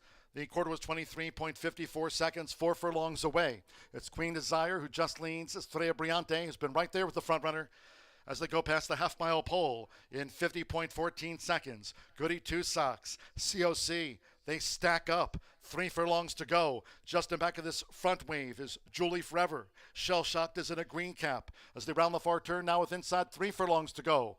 Then toward the inside is One Finale with Tamarack Square, Abra, CV Cinnamon Rose, and Buys No Limit has trailed. They turn for home. COC sweeps. It's COC who's up to take a short lead from Goody Two Socks. Estrella Brillante is under pressure. Queen's Desire led but has dropped back. One Finale's coming with a charge and Tamarack Square is close up as well. They come past the 16th. Goody Two Socks. Goody Two Socks just in front. One Finale on the outside for Santo Sanjor. One Finale gains the advantage, gets the win. One Finale driven out from Goody Two Socks. Third photo. Estrella Brillante on the wire with Tamarack Square. COC, Julie Forever, Queen's Desire, Shell Shock.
.139.43 after the maiden fillies mare's turf.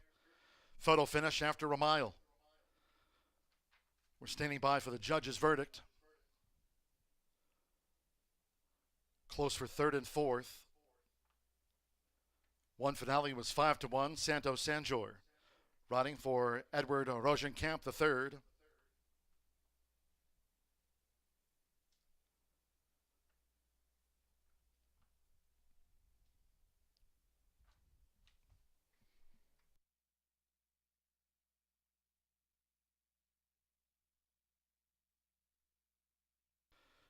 One Finale was first, 12 Goody Two Socks was second, 10 Estrella Brillante holds third and nose over 8 Tamarack Square fourth after a show photo.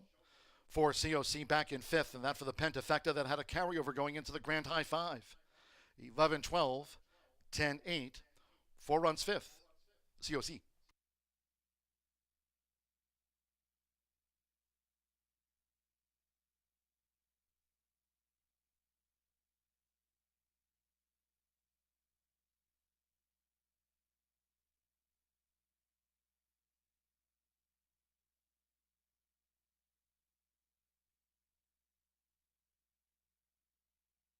And the Murphy Trailer Sales winner circle number 11.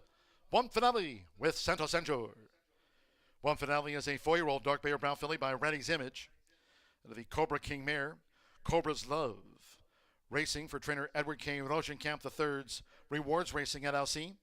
Horseshoe Indianapolis congratulates the winning connections of One Finale out to the maiden distaff ranks in her 15th run.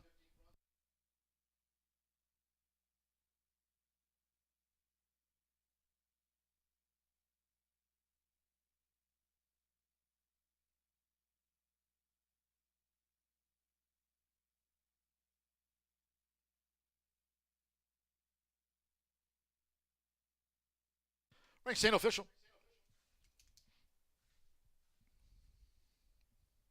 The 11-12 Exacta paid $110.80. 10-cent Pentafecta.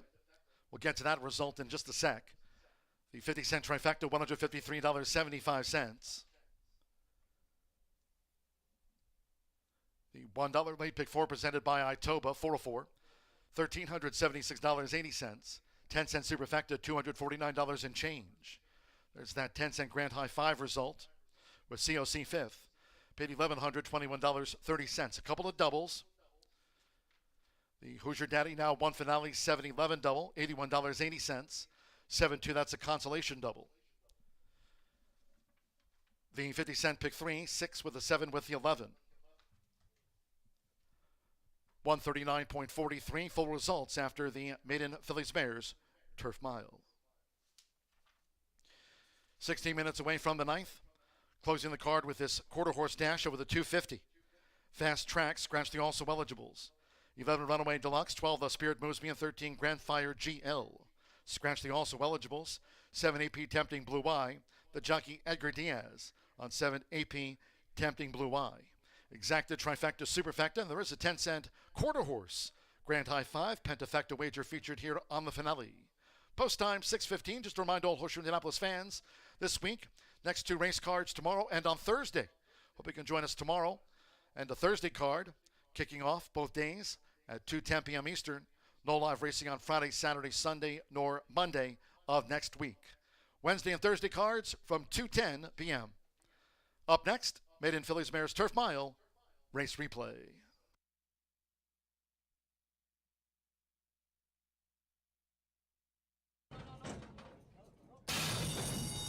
They're off. Cinnamon Rose broke sharp. Between horses, there's Julie Forever. Here's Queen's Desire. And CV Cinnamon Rose broke on top, but now drops back through the field as they make the way toward the first turn, being led by Queen's Desire. With Jose Gutierrez, Queen's Desire leads the Turf Mile out to the stretch. From on the outside, Estrella Brillante, and toward the inside, Julie Forever's third, close up, 6 furlongs to run. Goody Two Socks, who broke from post 11, is now 1 off the rail of 36 feet as these leaders go to the back of this good course. Shell Shocked is drafting in behind horses, kept in there by COC.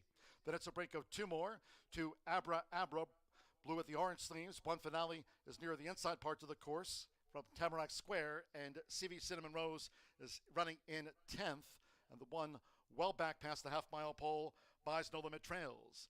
The quarter was 23.54 seconds, 4 furlongs away. It's Queen Desire who just leads. Estrella Brillante has been right there with the front runner as they go past the half-mile pole in 50.14 seconds. Goody Two Socks, COC, they stack up. 3 furlongs to go. Just in back of this front wave is Julie Forever. Shell Shocked is in a green cap as they round the far turn now with inside 3 furlongs to go.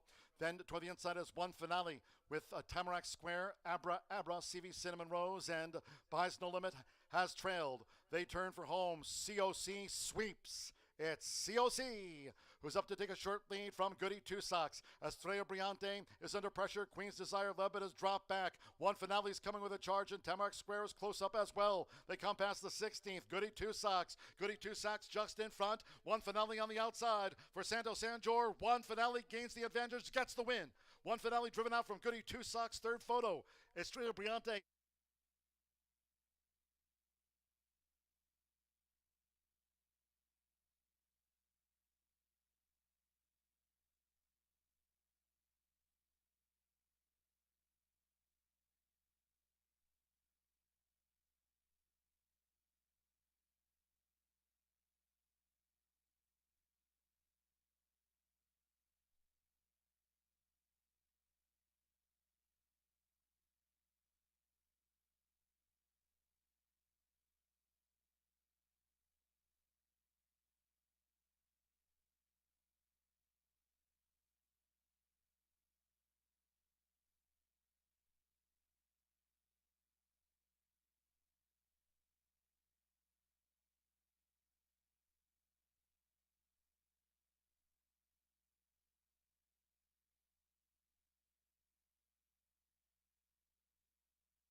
going to close out today's card with a quarter horse race. Obviously, it's an $18,500 allowance for 3-year-olds and up, and these are non-winners of 2 races.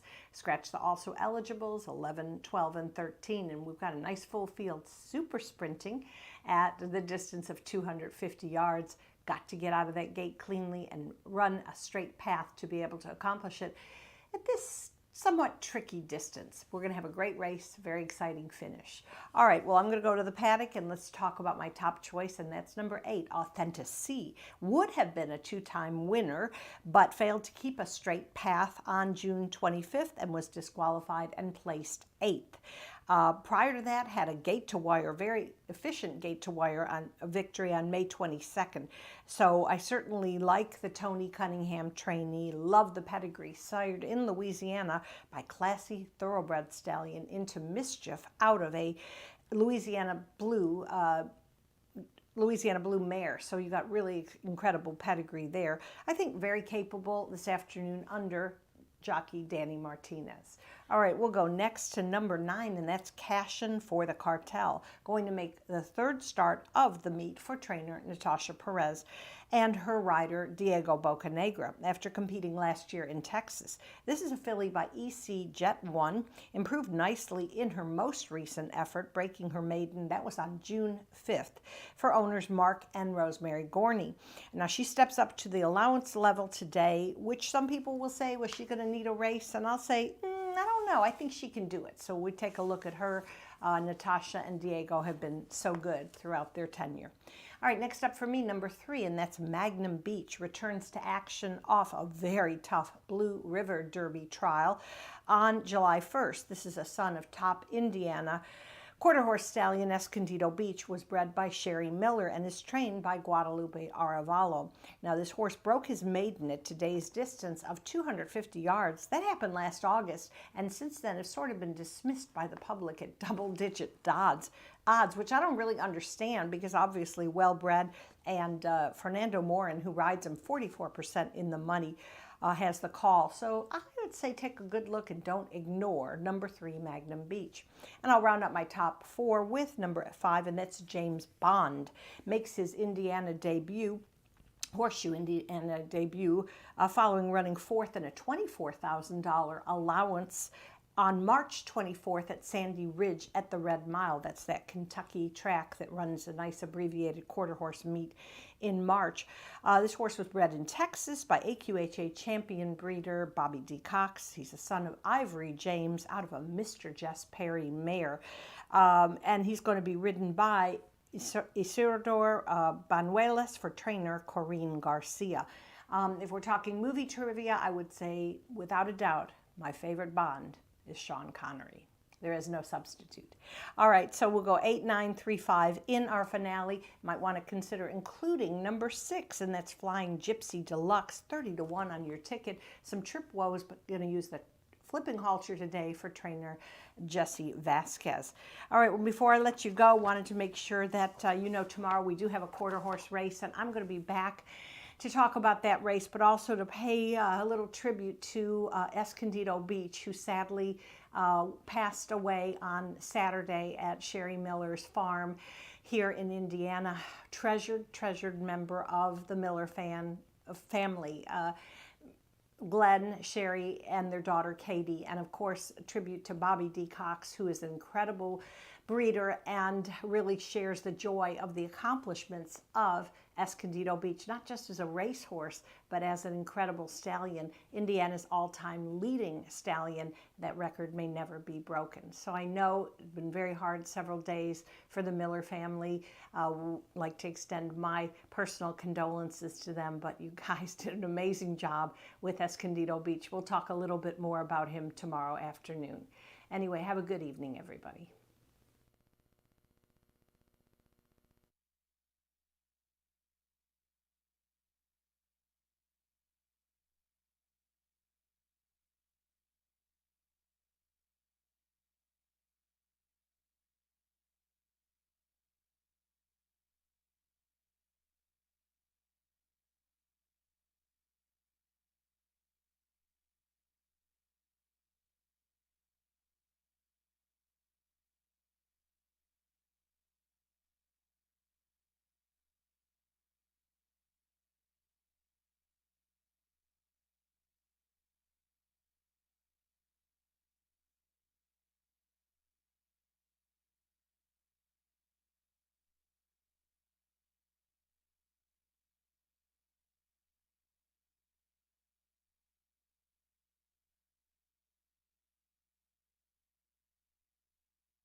Horseshoe Indianapolis paddock judge for a final time here today, Brandy Bell, with the call for Riders Up.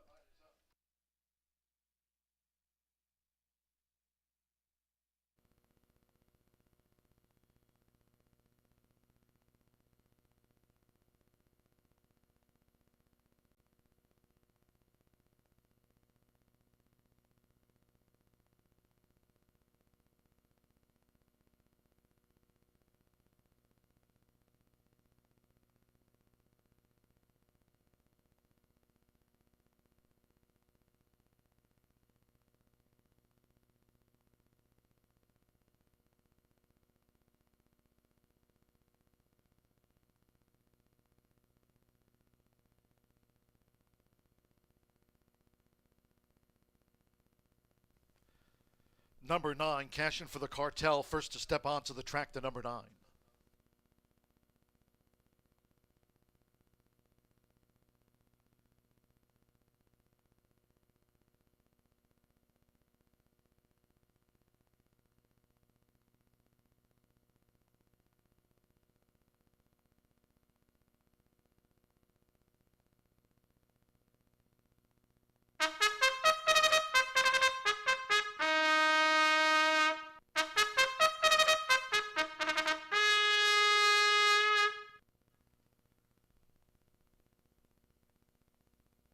Here for the 9th, quarter horse dash with a 250 yards.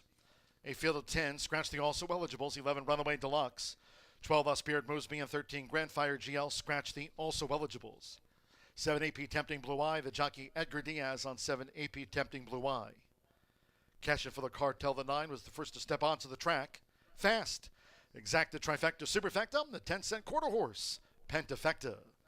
Getting closer to a start for the finale.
The horses are approaching the starting gate.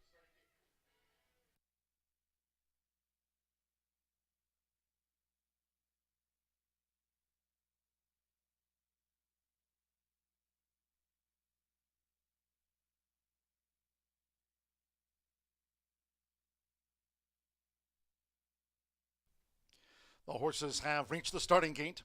It is now post time. Cash in for the Cartel. Uses a flipping halter. First loaded, cash in for the Cartel. Shirley 2-4 up to the round draw has joined cash in for the Cartel. Loading here for the last. Flying Gypsy Deluxe uses a flipping halter.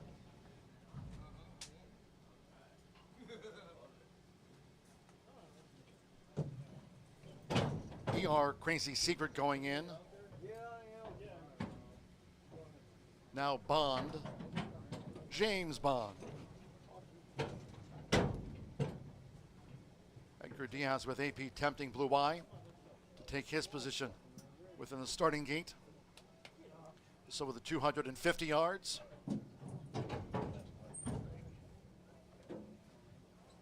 Magnum Beach in the red.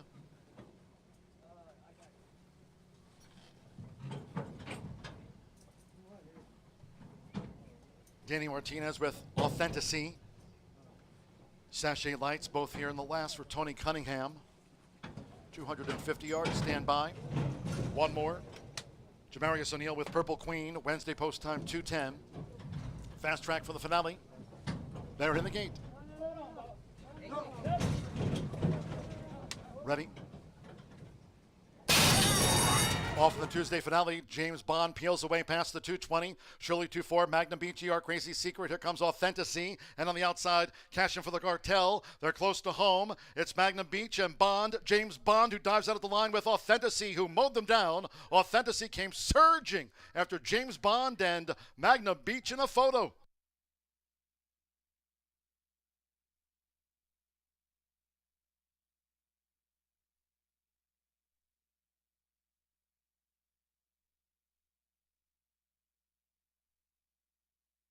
Photos in the finale. Photo finish, hold all tickets.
We're standing by for the full verdict from the judges. 13.225 seconds was the final. 13.225, 8-3, 5-1-6 runs fifth. It's 8 Authenticity. 2-5 final favorite first.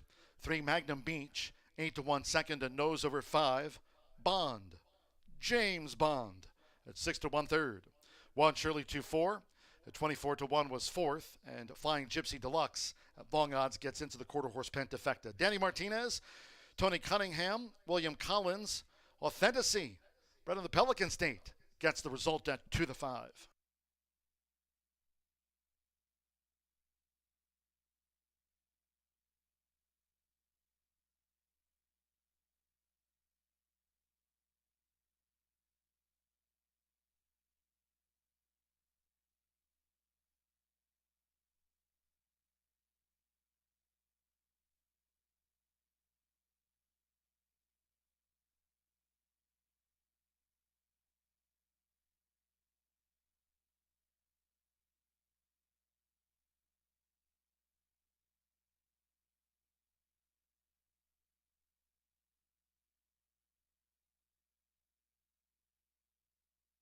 Race 9 official.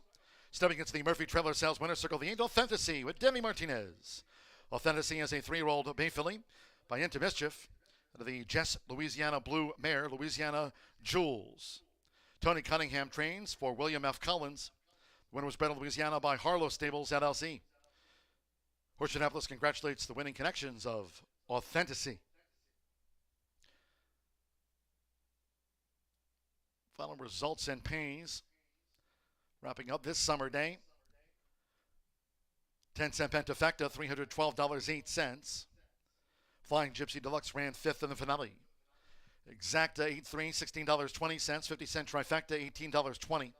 11-8 double, $30.60. The 10-cent Superfecta, $17.74.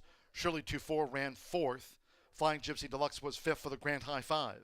50-cent Pick 3 to wrap up the card returned $83.25. And that 250-yard allowance dash, the 11, 12, and 13 were non-runners. Favorite first, 10 ran, 13.225 seconds, fast track. That concludes today's live racing program. We thank all that joined us here on this summer day. Next 2 live race cards, Wednesday and Thursday, will wrap up this week. Wednesday and Thursday, first off at 2:10 p.m. Eastern. Until next time, for all of us here at Horseshoe Indianapolis, it's been my pleasure from the broadcast booth. Stay cool. Track announcer John G. Dooley for now saying goodnight.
The results are in for our first ever Beat the Bot AI handicapping contest. AI Allen placed 33rd. Congratulations to our winner, Omar Fannin. Thank you for playing in this week's Beat the Bot.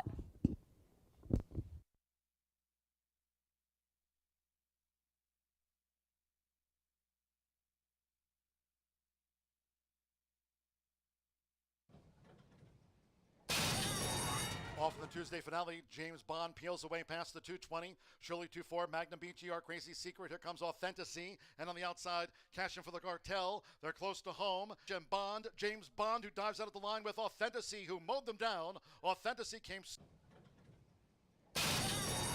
Off in the Tuesday finale,